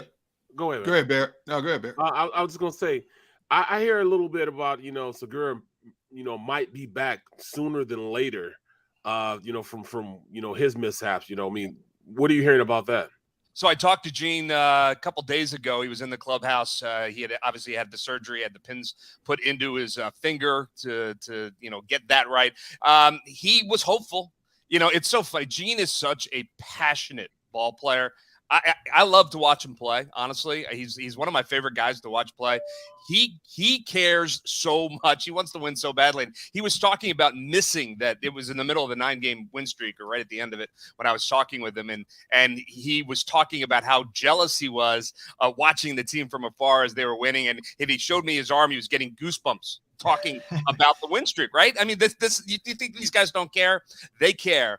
And I think Gene is a huge part of what the Phillies are all about. So he believed he could try and get back a little bit earlier than September, but it's going to be mid-August, early September before we see Gene, back in 100% and swinging the bat. But when he comes back, pretty big addition going forward in the final month of the season for sure. So Murph, can this team overtake the Braves and the Mets?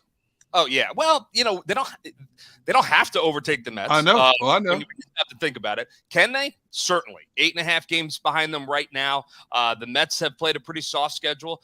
They are a really good baseball team. Yeah. And when they hired Buck Showalter, I said to myself, okay, this is a talented team, and they have been for a couple of years, but they couldn't get out of their own way. A guy like Buck Showalter is going to show them the way. Mm-hmm. And I thought it was one of the best moves in the offseason any team made. So the Mets are a good team, and obviously the Braves are too. Yes. Can they catch them? For sure. They have to play better against the NL East. The Phillies do. They have been poor against the NL East. They've been poor against the Mets, and they've been poor against the Braves.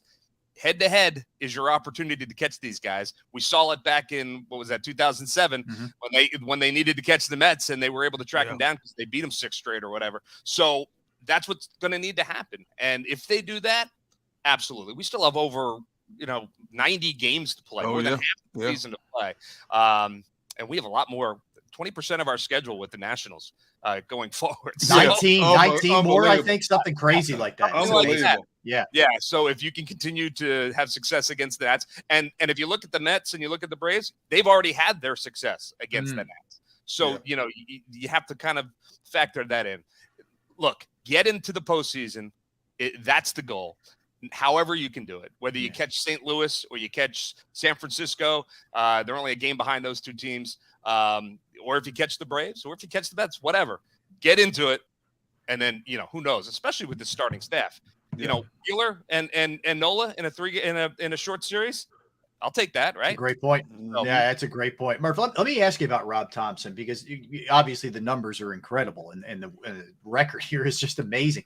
I love the fact it really feels like he's connected with these guys. And I get the winning breeds all this. I understand, but they're all dressing on the road now in their suits. Rob had the hat, the fedora on, the whole thing. It really feels like these guys have taken to him, and he's got a real special bond with them right now. Well, he really does, and he always has. I mean, Rob's been around since Gabe Kapler brought him in as his bench coach. Mm-hmm. So Rob has been in our clubhouse for a couple of years now. We've gotten a chance to get to know him. He is an absolutely terrific person. He's an absolutely terrific baseball man. I mean, he spent decades with the Yankees organization in all kinds of roles, made his way up through and to the major league staff, and worked with Joe Torre, worked with Joe Girardi in New York, and has always been considered, an outstanding baseball guy, but never, after his first 4 or 5 years at the big league level, kind of decided, all right, managing is probably not in the cards for me. I'm going to be a bench coach. I'm going to be a third base coach, and I'm good with that kind of thing. So when this opportunity presented itself, obviously a little bit of a surprise for Rob, but certainly a challenge that he wanted to take on. But you're right. I think he has just a connection with people. And we feel that as broadcasters. I'm sure the training staff feels that, and the PR staff feels that, and the players feel that. And he makes it a priority. He came back on the train down to D.C. and sat with myself and Ruben Amaro Jr. As we were headed down to Washington to play the Nats, and was telling us a story about why he wears a suit on every road trip. And I won't go into the whole story, but basically when he was a kid, his dad took him to a Tigers game, and they stayed after the game and watched the players file out, and they were all in his suits, Al Kaline, all dapper in his three-piece. And his dad said to him, "That's how a big leaguer dresses." And he said, and I never forgot that. And then when I told he has two brothers, and he said, I told my brothers that story later in life, and they said, when you get to the big leagues, you've got to do that. And so now he does. And so the players on this particular trip, in honor of Rob Thompson, all dressed in the part. Very cool. That's cool. Awesome. But that says it all, doesn't it? The players would come together and say, let's do this in honor of our manager. I thought it was a great story. Me too, especially this day and age. Exactly. Sure. Well, can we still? All right, it's not even us. Can Harbor continue to DH the way he's doing, and will he be accepting of that? I mean, is he going to get healthy enough to play this season? I don't know, Barrett. Honestly, I want to say yes. It would be helpful to have him out there in right field if he's 100%, because I think it would help Nick Castellanos. I think it would help Kyle Schwarber. I think it helps the whole overall depth of this team. Obviously, the plan was not for Bryce Harper to not be in the field. That said, I'm not sure anyone has taken a role that he's never done before and excelled the way Bryce Harper has. Right, exactly. The All-Star voting came out today, the first round of the All-Star voting. He is tops among DHs, as he should be. He has just been absolutely remarkable in that role. So thank goodness the DH is in play, because this is a different team if it's not. And so can Bryce continue to do it? Bryce, in my opinion, probably can do anything he wants on a baseball field. Absolutely. And so, yeah, I think he's going to. I'd love to see him out there in right field by September. But who knows? And if he can't and he keeps swinging the bat the way he's swinging, well, we're going to just have to take that, right? Yeah, no question, Mark. How have you heard anything on that blister? I know he mentioned the other day after I guess it was Sunday's game, that it's healed, but there's an infection under the callus, I guess, or whatever has built up there. Any word on where that kind of stands for him to be able to go tonight or tomorrow afternoon? Yeah, so as you can see, I'm still at the hotel. Haven't headed over to the ballpark yet here in Texas. But so we'll get word, obviously, when we get to the ballpark. They were hopeful that the antibiotics would take hold and start to help with it's a minor infection in the pad, of his, but it's swollen and it's sore. And obviously that makes it hard to swing a bat. So hopefully he's in the lineup tonight. There's a lefty on the mound tonight. So, perhaps they give him one extra day just because of that, in combination of the two things. I don't know. I'm sure as soon as they can get Bryce back into the lineup, they're going to get him back in there. So it still remains to be seen. I don't have the info on that. Yeah, Philly's in Texas tonight. 2 games. It's a quick one, Murph. You'll be in and out of there real quick. Then it's San Diego for 4, Atlanta here for 3, St. Louis here for 3. So once you get past Wednesday, it's a challenge. It is. But you never want to see guys get hurt. But Manny Machado out at San Francisco. Ankle, and Tatis still not back in San Diego. So, their 2 best players will not be in this series. Now, they have a great pitching, and they've been playing really good baseball. But losing Machado is a big loss. So, are we hitting them at a good time? Yeah, probably. So hopefully the Phils can take advantage of it. Absolutely. All right. So Mark, I sent the story to both Derek and Barrett this morning. I thought the piece that Matt Gelb wrote on you for The Athletic was awesome, and props to Matt for the way he just captured everything, I thought. But your journey, because not a lot of people knew really, and you kept it certainly on the down low, and it wasn't something that kind of got out. But you've had a real battle here health-wise, and it's something that's treatable but not curable. And your journey just to get to opening day this year was a bit of a battle. Can you just kind of let people know who may not know the whole situation? Sure. Yeah, absolutely. So I was diagnosed with what's called hairy cell leukemia in September of last year. Just at the end of last season, I hadn't been feeling well for quite some time. I think as 21-year-old guys, we sometimes want to pretend that we don't need to go see our primary physicians. We don't need to get our checkups. Thankfully, I did, and blood work was a little wonky, and they sent me to some specialists. And as it all unfolded, I kind of knew where it was headed. It was starting to become pretty obvious that there was some kind of leukemia going on, and so I was diagnosed with the hairy cell, which is a treatable form of cancer, but I'll always have it, and I'll always have to deal with it. But so I went through the chemotherapy, and kind of I came out of that pretty good. I was hospitalized once because it really knocks you for a loop.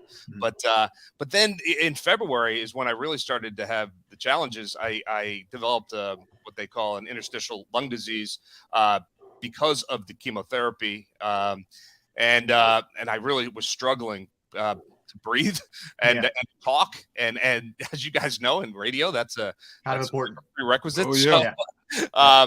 So I missed all of spring training. I was in and out of the hospital a couple times, and then when the season started, I've actually 2 different times been back in for treatments. But right now, honestly, doing well, and on a new medication program, and I think we've gotten things to the point where, I mean, you can hear I'm able to do the job and go about my daily life without too much concern. So we all have our crosses, we all have our challenges, and this is mine, and I'm kind of facing it head on and trying to keep a positive attitude with all of it. So. Well, I thought one of the great things about it, can you just talk about, you were literally going to your interview for the gig for the Phillies pre and post game on radio with was it Dave Buck who you were going to meet with? Yeah. So, I mean, and that was a tough day. You got word that, right? Walk me through that day a little bit. Yeah, no. So I had just finished. I got diagnosed in September. That meeting that you're talking about was December. Okay. I had literally maybe 2 days prior finished the chemotherapy treatment. Okay. So I was pretty. I'd lost 35 pounds, and I was pretty weak. But that was, Dave and I had kind of already agreed that that's when we were going to meet. And so it was, the ironic part was that when I found out about the cancer driving to the ballpark, I pulled over on the side because I saw on my phone that it was my oncologist calling, and I thought, oh boy, okay, here we go. And then I continued on to the ballpark that night and did the shows. And then 3 months later, season over, making that same drive, trying to really, I mean, look, I was unemployed, for a year and a half. Yeah. And, I think we probably all know what that feels like at some level. And I needed to figure out where I was going to be next. And the Phillies were one of my big hopes. So I went to that meeting, and I had this elaborate presentation for Dave Buck, ready to go. I was going to sell it like nobody's business. And within about 4 or 5 minutes of him asking how I was feeling and all of that, he just said, "Stop. I don't need this. We know you. We know what you're capable of, and we want you." So you talk about a weight off the shoulder. Yeah, you don't find that much, man. That's awesome. No, hey Murph. Yeah. I'm sorry, if you will, because I had reached out to you last October, and you and I we text back and forth about, being, unemployed and finding a way, and and I reached out to you to tell you that I was praying for you because I knew about the situation. If you can take us through the emotional, dark roller coaster moments you had to go through, from learning about this, understanding what you would have to go through to combat this, and also having it ingrained in your mind that it's controllable but cannot be curable. Yeah, it's interesting, Derek, because I've known all of you guys for years, and I think you probably know I'm a relatively optimistic and positive. Very much. And that's just the way I was raised. I don't know. That's just the way I am. So when I first started to understand that okay, I think I have cancer, and that we're getting some tests done and it's going to confirm it, I said to myself, all right, we're going to, you're going to beat this. You're going to be fine. And then you get word, and you start Googling and reading as much as you can and talking to your doctors. And the prognosis, it really is, look, this is treatable. 9 out of 10 times, the treatments that we're going to do will put this into remission. It may come back in 2 years, it may come back in 4 years. but then we'll do it again and we'll knock it back. And and for the most part, you have a relatively normal life. So I thought to myself, okay, I'm lucky, and I still believe that, because so many people that we all care about are dealing with cancers that are so much tougher. Yep. That said, then I started the treatments, and by week 2 of the treatments, I was sick, and I was in the hospital, and I was feeling awful, and I was feeling sorry for myself, and thinking, you know, why is this happening to me? And you know, so I was at a pretty low point at that point. And but my support system is amazing, you know, family, friends, coworkers, just constantly there to pick you up. And then you start to feel better, and you start to come in October and November. I started feeling better, and so the roller coaster back up, get the new job in December, feeling great, and then boom, February was just a nightmare. And you know, like I thought, I'm not going to be able to do this job. I'm not going to be able to work. What am I going to do? And so the roller coaster is real. And hopefully I'm definitely headed back up, and hopefully we stay up for a while. Amen. Yeah. But it can be tough, you know, but I think if you just, like anything else in life, you just have to try and keep it in perspective. Yeah. And, you know, I have friends that are dealing with colon cancer, and I have another friend dealing with a serious case of melanoma. And, you know, these are major challenges, and we all comfort one another and try to prop one another up. But, you know, I said it to Matt Gelb, you know, if you're going to get lucky in terms of getting cancer, I got one of the better ones. I just need to stay on top of it and that kind of thing. So. Well, last thing. Go ahead, Barry. I was just going to say this, man. I mean, you know, in reading the article, you know, there's so many people that are impacted by cancer. You know, all the people that you named, that, you know, saying people that we see all the time that I would never know. Yeah. You know, saying I you know, that how many people have gone through this or are going through different stages of cancer and having cancer. It's incredible that, you know, you had a wealth of people that you could talk to about it, because so many people are dealing with it. Yeah, it's true, and that's so unfortunate, right? When we stop to think about that. But I guess in a weird way, it's also pretty comforting to know that there's others that are dealing with similar situations that you can turn to and talk to. And I honestly do all the time with these folks, you know, to check in on them. They check in on me, and you know, it's helpful. Anytime you talk to folks about what you're going through, it's helpful. So. You that dude, man. Every time I see you, man, I smile, man. You one of my guys, bro. Yeah. Thank you, guys. I look, and you three and the folks in our industry, and I mean, we've always been a family. You know, even folks we haven't worked with, but worked, you know, side by side with along the way. The support was just incredible and so humbling, and so important, honestly. So thanks to you guys, and thanks to everybody else that was a part of that. Greg, here's the good health, man. Here's to you. Keep crushing it on the radio. Praying for you, brother. Come on after Greg sometimes. I'm on before Greg sometimes on the radio. It's a lot of fun, but you do an amazing job, and even a better person. So, Greg, all the best. Hopefully we'll get to talk you down the line, talk some Bills. Yeah, talk some postseason, right? Yes, oh, man. Absolutely. All right, Murph. Enjoy Dallas, man. We'll talk. Take care, Murph. Yeah, all right, you got it. Greg Murphy. What an amazing story, guys. I mean, that puts things in perspective. The stuff we complain about, right? And then you know, reality of what he's going through, man. It's amazing. The tough part was when I found out last fall, and the person who told me, they said, hey, I know what kind of a relationship you have with Murph. You might want to reach out to him. And I said, first of all, should I, and how should I approach it? They said, dude, he just would love to hear from you. And so I texted him. I said, hey, I'm sorry to hear about this, but I want you to know I'm thinking about you. And then we ventured off into talking about, you know, career futures and things like that. He's always this positive, bubbly personality person. Right. And of course, you know, you look at him today, and, you know, he tells his story about that proverbial roller coaster he has had to ride just to get to this point. I don't think you'll find a more positive person than him. You can't help but pray for him, pull for him, and be in the trenches with him, and reach out to him whenever you get a chance, because he's just that kind of guy. Yeah. You know, I don't think there's any better person than a Greg Murphy. And, you know, if anybody can beat this, it's a Greg Murphy. And well said. Nothing to add to that. Absolutely dead on. And he is a quality human being. All right. Yeah, man. So guys, we're going to step aside. We come back. There's a big retirement announcement in the NFL. We'll update you with that.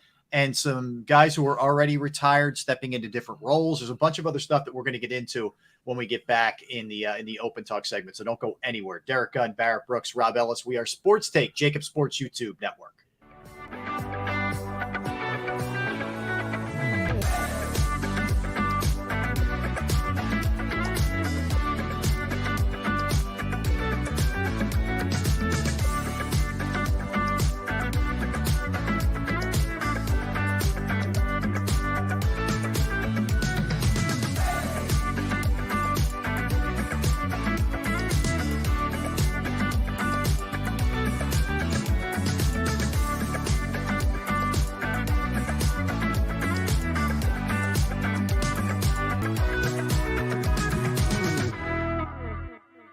Action News at 11 with Rick Williams. It's the team you trust to bring it all together. The stories that impact your community, a sports roundup for the locals, and the AccuWeather forecast you depend on. Action News at 11 with Rick Williams. All right, did you know I was the Mommy Slam Dunk Champion? Really? Yes, really, don't sound so surprised. Let's see it. Oh, you're ready. All right, here we go. Let's hear the crowd. So go to right, go to left, fake 'em out. Mama, go up, up, up. She did it. Again? You can't avoid gravity, but United Healthcare can help you avoid financial surprises by helping you compare costs and doctor quality ratings. United Healthcare. Uh-huh.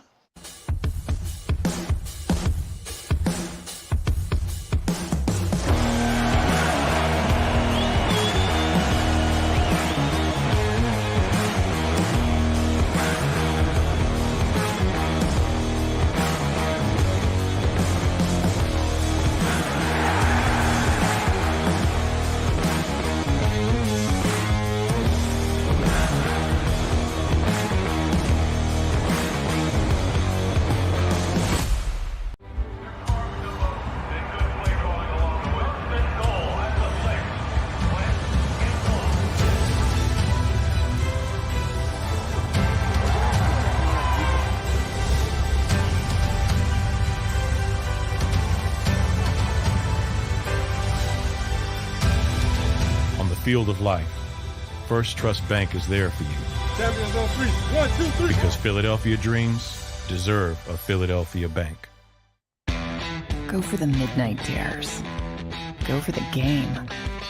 Go for the hits. Go for the fans. Go for the win. Go to Ocean Casino Resort. Book your trip at theoceanac.com.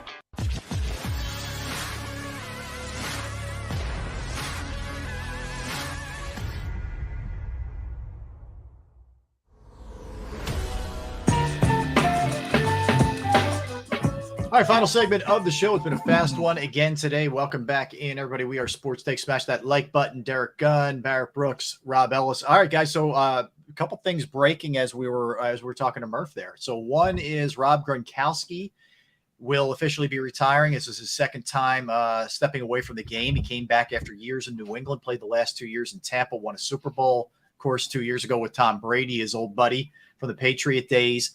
But he hangs him up. He's going off into the sunset. And, you know, in any conversation you're having in terms of the greatest tight ends that have ever played the game, Gronk. Well, yeah, Drew Rosenhaus was quoted as saying, he said, I wouldn't be surprised if Tom Brady calls him during the season and talks him out of retirement. if anybody could talk him out of retirement, it would be a Tom Brady. But you're right, Rob. One of the greatest and most athletic tight ends for a guy 6'7", his size, in terms of just being able to separate in routes and run away from people at that size, and his physicality. You know, he's a nightmare matchup. You know, not many people fit into his category. So, 11 years, he's made his money.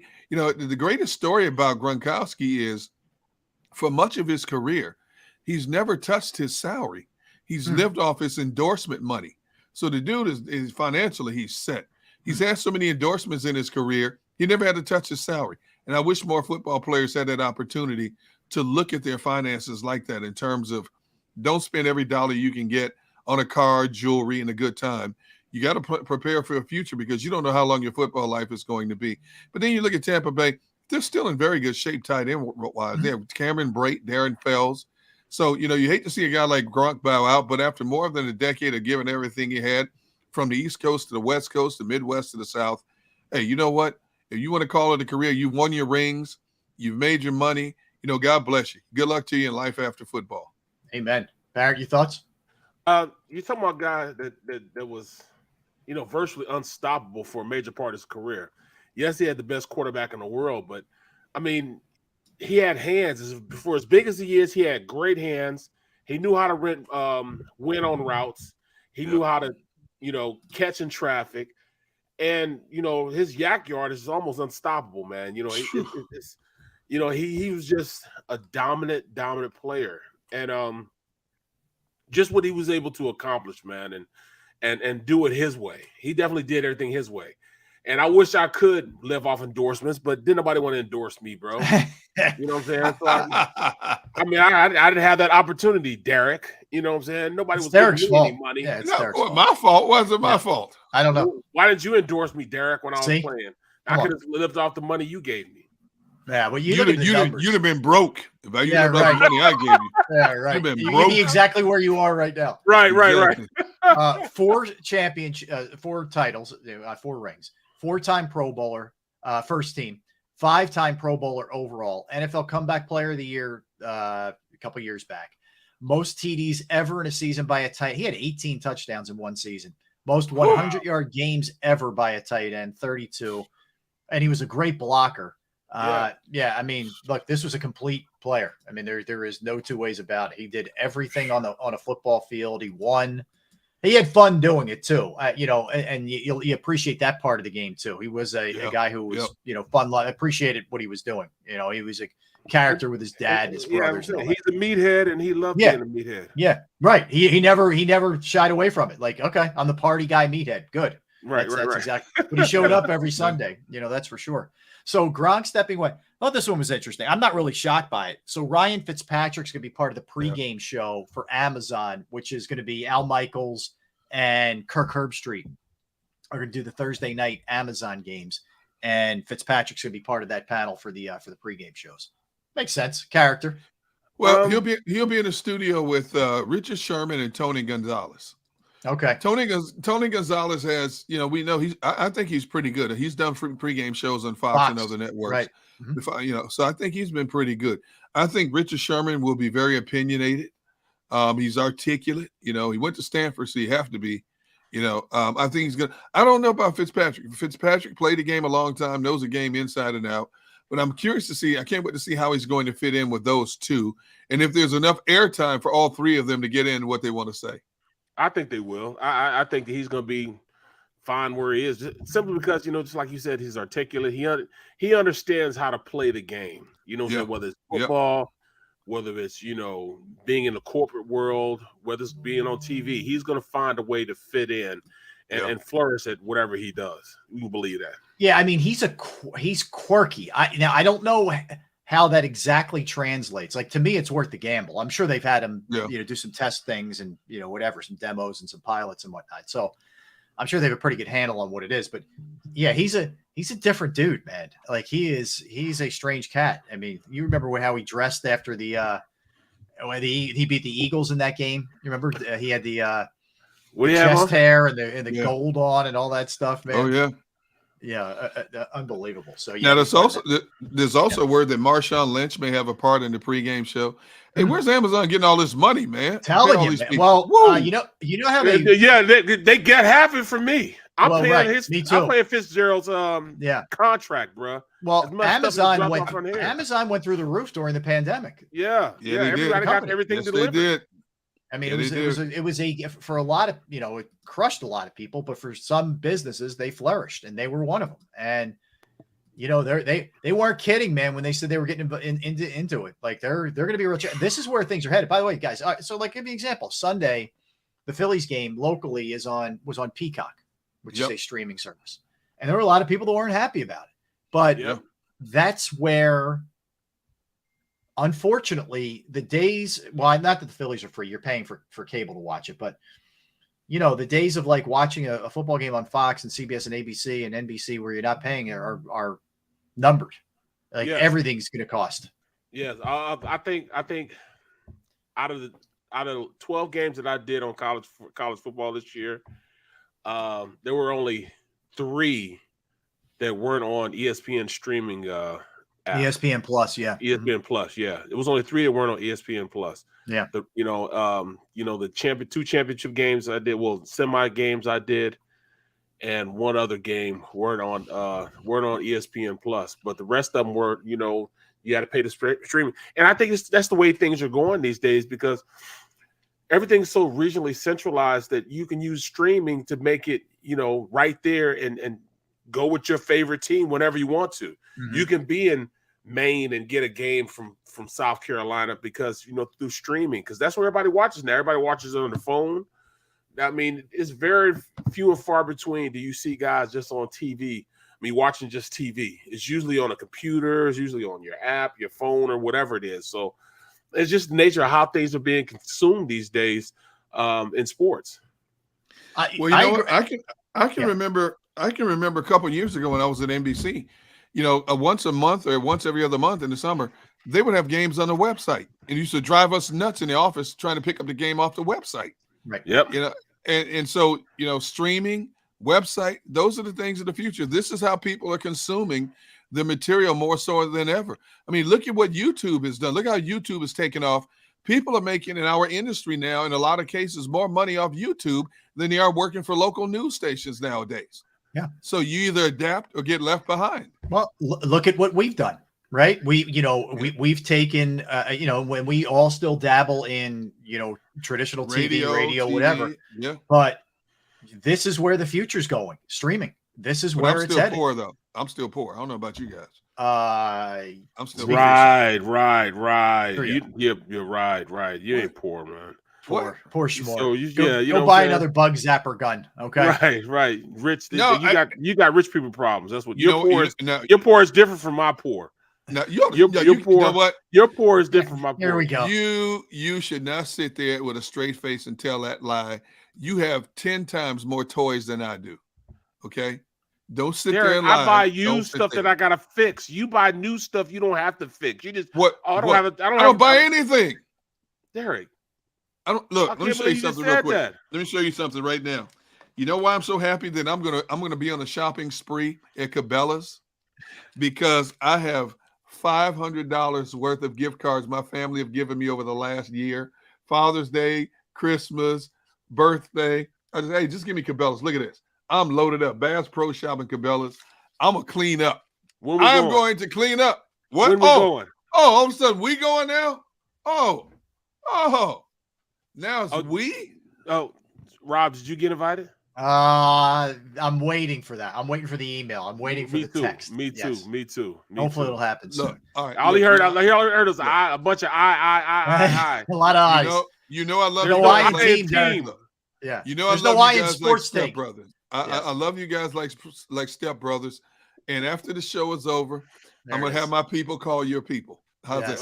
Okay. Wow. Right. Yeah. I'm gonna call your people for real. Barrett, don't hold your breath, man. Okay, that's what that means. All right. So a couple other things I want to hit you guys with. So Brooks Koepka is the latest defector from the PGA Tour. He's going to live also the LIV. Of course.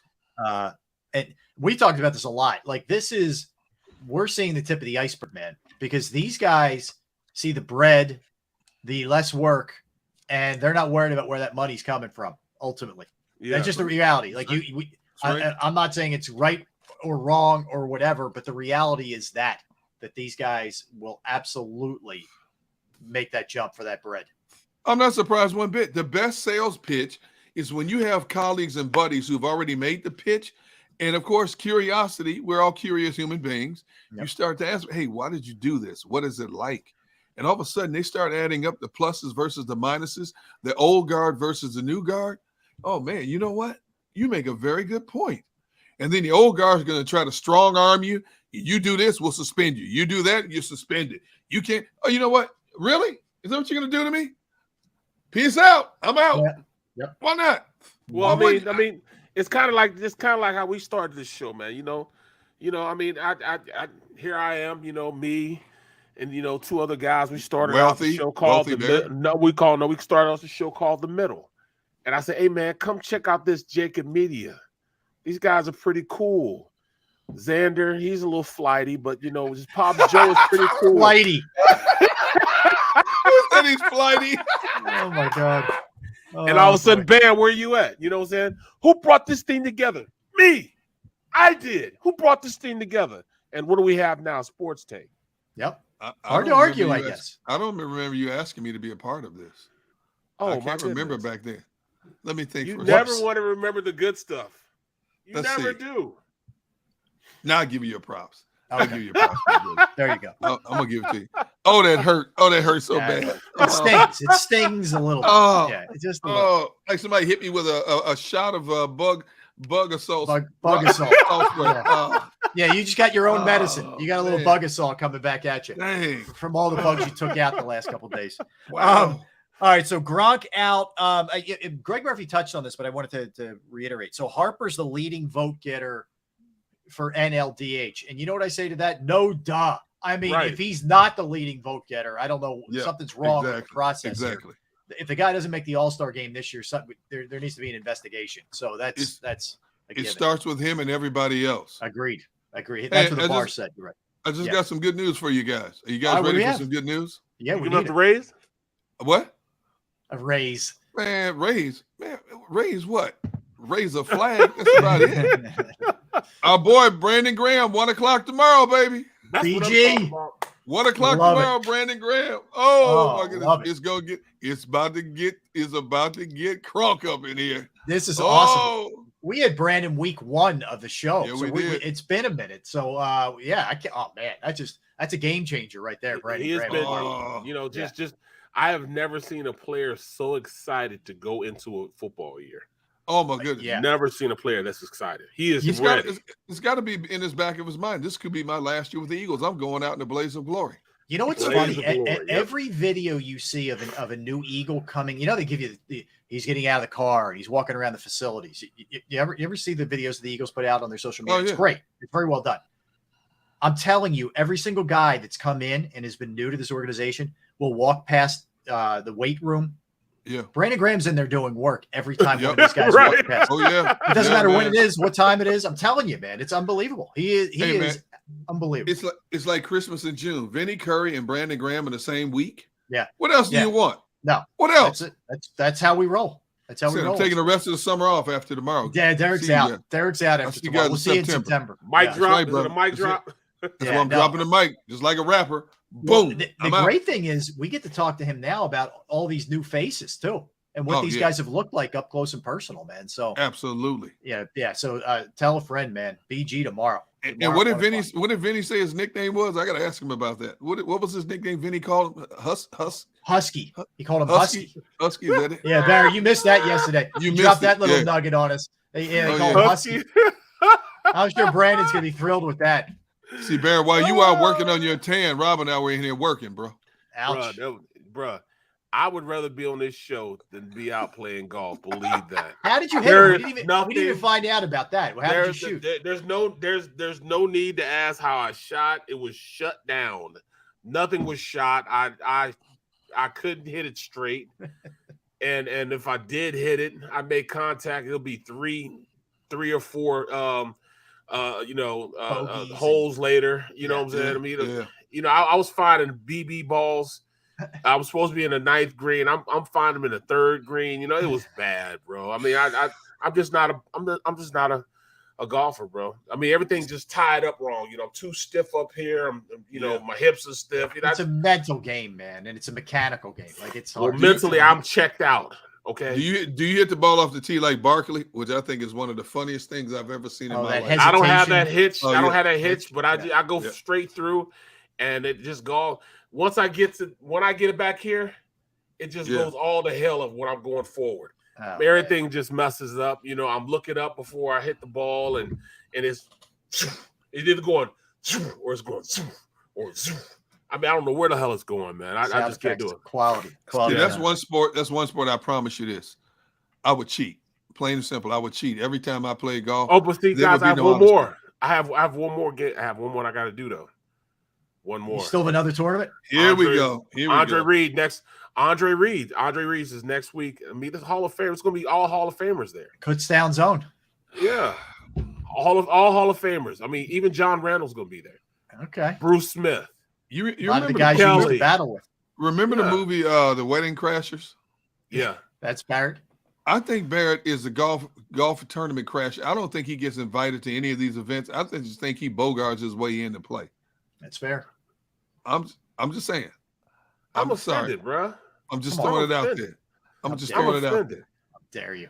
I'm just saying. I throw it out there. I got you. All right. I would not volunteer. Please believe I would not volunteer. Please believe that. Yeah. Hey, listen, man. I understood. All right. So a couple other odds and ends. 30 years ago today, the Flyers made the trade to get Eric Lindros. That was 30 years ago with the Quebec Nordiques turned Colorado Avalanche. That was the organization. They ended up trading Forsberg, Ricci, among others. It's, and it's weird in and of itself because he is a great player. He was a great player with them. He did win an MVP and he is in the Hall of Fame, but they didn't win a cup. And there was a lot of controversy, man, with him, and a lot of hard feelings. Now, I think a lot of that has been mended since he left. But, you look at it, Colorado ended up winning a couple with the trades that they made to in the Lindros deal. So I think in the long run, Colorado wins the deal. But it's not to say Lindros wasn't a great player. He was. Wasn't that a situation where it was similar to Eli Manning refusing to play for the Chargers? Didn't he refuse to play for Quebec? He did. And that's why the trade was made? He warned them repeatedly, don't draft me. I'm not playing here. Over and over and over again. And they didn't, like Baltimore, they didn't listen. Yeah. They drafted him. He sat for a year. He played in the junior hockey league or whatever he played in. Then, still owning his rights, they traded. It went to arbitration. Remember how T.O. went to arbitration? Yep. It was almost the Ravens. Yep. Okay, so this went to arbitration with the Rangers, and it was back and forth. I'll never forget this. So I'm in college at the time. It's the summer. It's June. I'm working as a park and recreation counselor at a playground. I can't imagine that. I can't imagine that. I did that during the day, and I delivered pizza at night. Oh my goodness! So, my goodness! And they used to make fun of me because it was arts and crafts, right? So I worked with two other girls, and the two girls would do all the arts and crafts stuff with the kids, and I would just play sports with them, as you can imagine, all day long. So they would always yell at me, "Come on, can you at least do cut and paste here?" And like, all right, whatever. So anyway, I'm up there, and I would always have a radio on. Like back then, it was a boom box. I had a little boom box on, and I'd have sports talk radio on back then. And I'm trying to keep up with everything that's going on. And it was like nerve-wracking to find out what was going to happen. Because you thought if the Flyers landed him, they were landing LeBron James. Like it was, you know what I mean? Like it was Mario Lemieux, Wayne Gretzky, just to put it in hockey terms. That's what you thought it was going to be. And it was like joyous when the arbitrator ruled him to the Flyers. But, it turned out it was kind of mixed feelings, if you will, whether it was good or bad or not. So I just heard his pops was yes. His pops and moms were the downfall. They were helicopter parents before helicopter parents. Like they were the type who would, complain about ice time. Bobby Clark would openly just destroy his parents, like publicly. And what? It was crazy. I'm telling you, it was a wild, man, what would go on. And now, in his defense, he was ahead of the curve with like head injuries because he unfortunately suffered a bunch of concussions. And like that was still during the time of like, rub some dirt on it and get back out there. Right. And Lindros and his family were like, no, he's not right. He's not going back out there. And it turned a lot of people against them, and if you looked at it now, if that kind of stuff happened now, they would have treated it the way they treated it. But wow, it was just weird. It was a long time ago. Things were really different, but I can't believe that's been 30 years, man. But that's, jeez, where's the time go, man? Does go quick. It does go quick. That's Barrett close to 70 now, Robin is mid 60s. Man, where's the time go, man? I couldn't hear you. Take that hair out of your ear.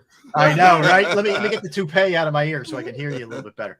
But yeah, so that was 30 years ago. We as we mentioned, speaking of hockey, the Lightning bounced back and they win 6-3 or 6-2 last night over the Avalanche. They've made it a series now. It's 2-1. Game 4 is tomorrow in Tampa Bay. I think that thing is completely up for grabs tomorrow night. Man, when Colorado smacked them on Saturday 7-0, I said, that's it. We talked about how Colorado had only lost 2 games in the whole postseason. They're so deep, so talented in every facet of the game. Yes, Tampa Bay was a 2-time defending champ, but maybe, just maybe, Tampa Bay met its match in Colorado. And last night, they came out with a mission. And they had said going into Game 3, we will be much better Game 3. And, oh, my goodness, you could tell they wanted their 7th goal because Colorado had put up a 7-goal spot on them. They wanted that 7th goal in the worst way. But the kid who started in goalie for Colorado got benched. Yep. And so now the debate is, who do you start Game 4? Because both are really good. There's not a big drop off. Yeah. Yes. Yep. Kind of like the Flyers, deep in talent. What? I'm sorry. You feeling all right? Are you okay? I'm sorry. Too much bug assault for you, I think. Man. But yeah, it was a good game. Like we said, it's going to be a really good series, man. Like I'm really looking forward to tomorrow night. And I'm jonesing, man. There's no NBA. We're a month and a half from football. Phillies, thankfully, there was no Phillies last night, so it was tough. Yeah, but see, Rob, these are the glory days, man. See, these are the days where our personalities get to shine. Right. Everything is not given to us on a silver platter. Yes. See, we can be us. D-Gun can be third person every day, which drives my wife crazy, but that's me. We can just let our person shine through, Rob. Our inner beings be who they are. Barrett and I didn't tell you, you're other than the Brandon Graham interview, you're going solo tomorrow. So enjoy. Have fun. You can really let your personality shine. Barrett and I are going to take off. We're going to an early happy hour. I have plenty of people to talk to, Brandon Graham and D-Gun. I'm good. Okay. That's all you need. That's all you need. All 2 of them, huh? All 2 of them. Oh, my God. All right. Well, we're out of time, boys. All right. So tomorrow, 1:00, Brandon Graham's going to be joining us. So you got to everybody listening, everybody streaming, tell a friend. Brandon Graham tomorrow. Going to be a lot of fun. That's for sure. I want to thank Greg Murphy for hopping on with us a little bit earlier. He was awesome to talk to, and happy for Murph and everything that's happening with him. Barrett, a lot of fun. Derek, a lot of fun. I want to thank our producer, Xander Krause. Don't go anywhere. The National Football Show with Dan Cilio. That's right. That's right. You guys be good. We'll see you tomorrow. Sports Take.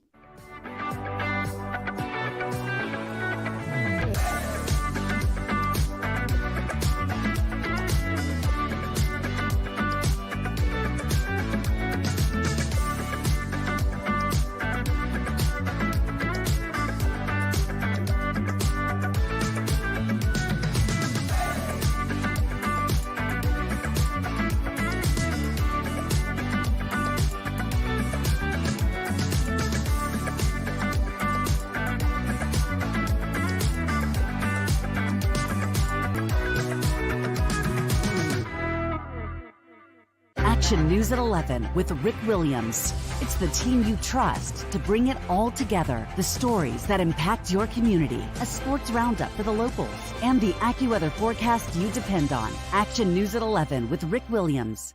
All right, did you know I was the mommy slam dunk champion? Really? Yes, really don't sound so surprised. Let's see it. Oh, you're ready. All right, here we go. Let's hear the crowd. So go to right, I go to left, fake a mom. Mama go up, She did it. Again? You can't avoid gravity, but United Healthcare can help you avoid financial surprises by helping you compare costs and doctor quality ratings. United Healthcare. Uh-huh.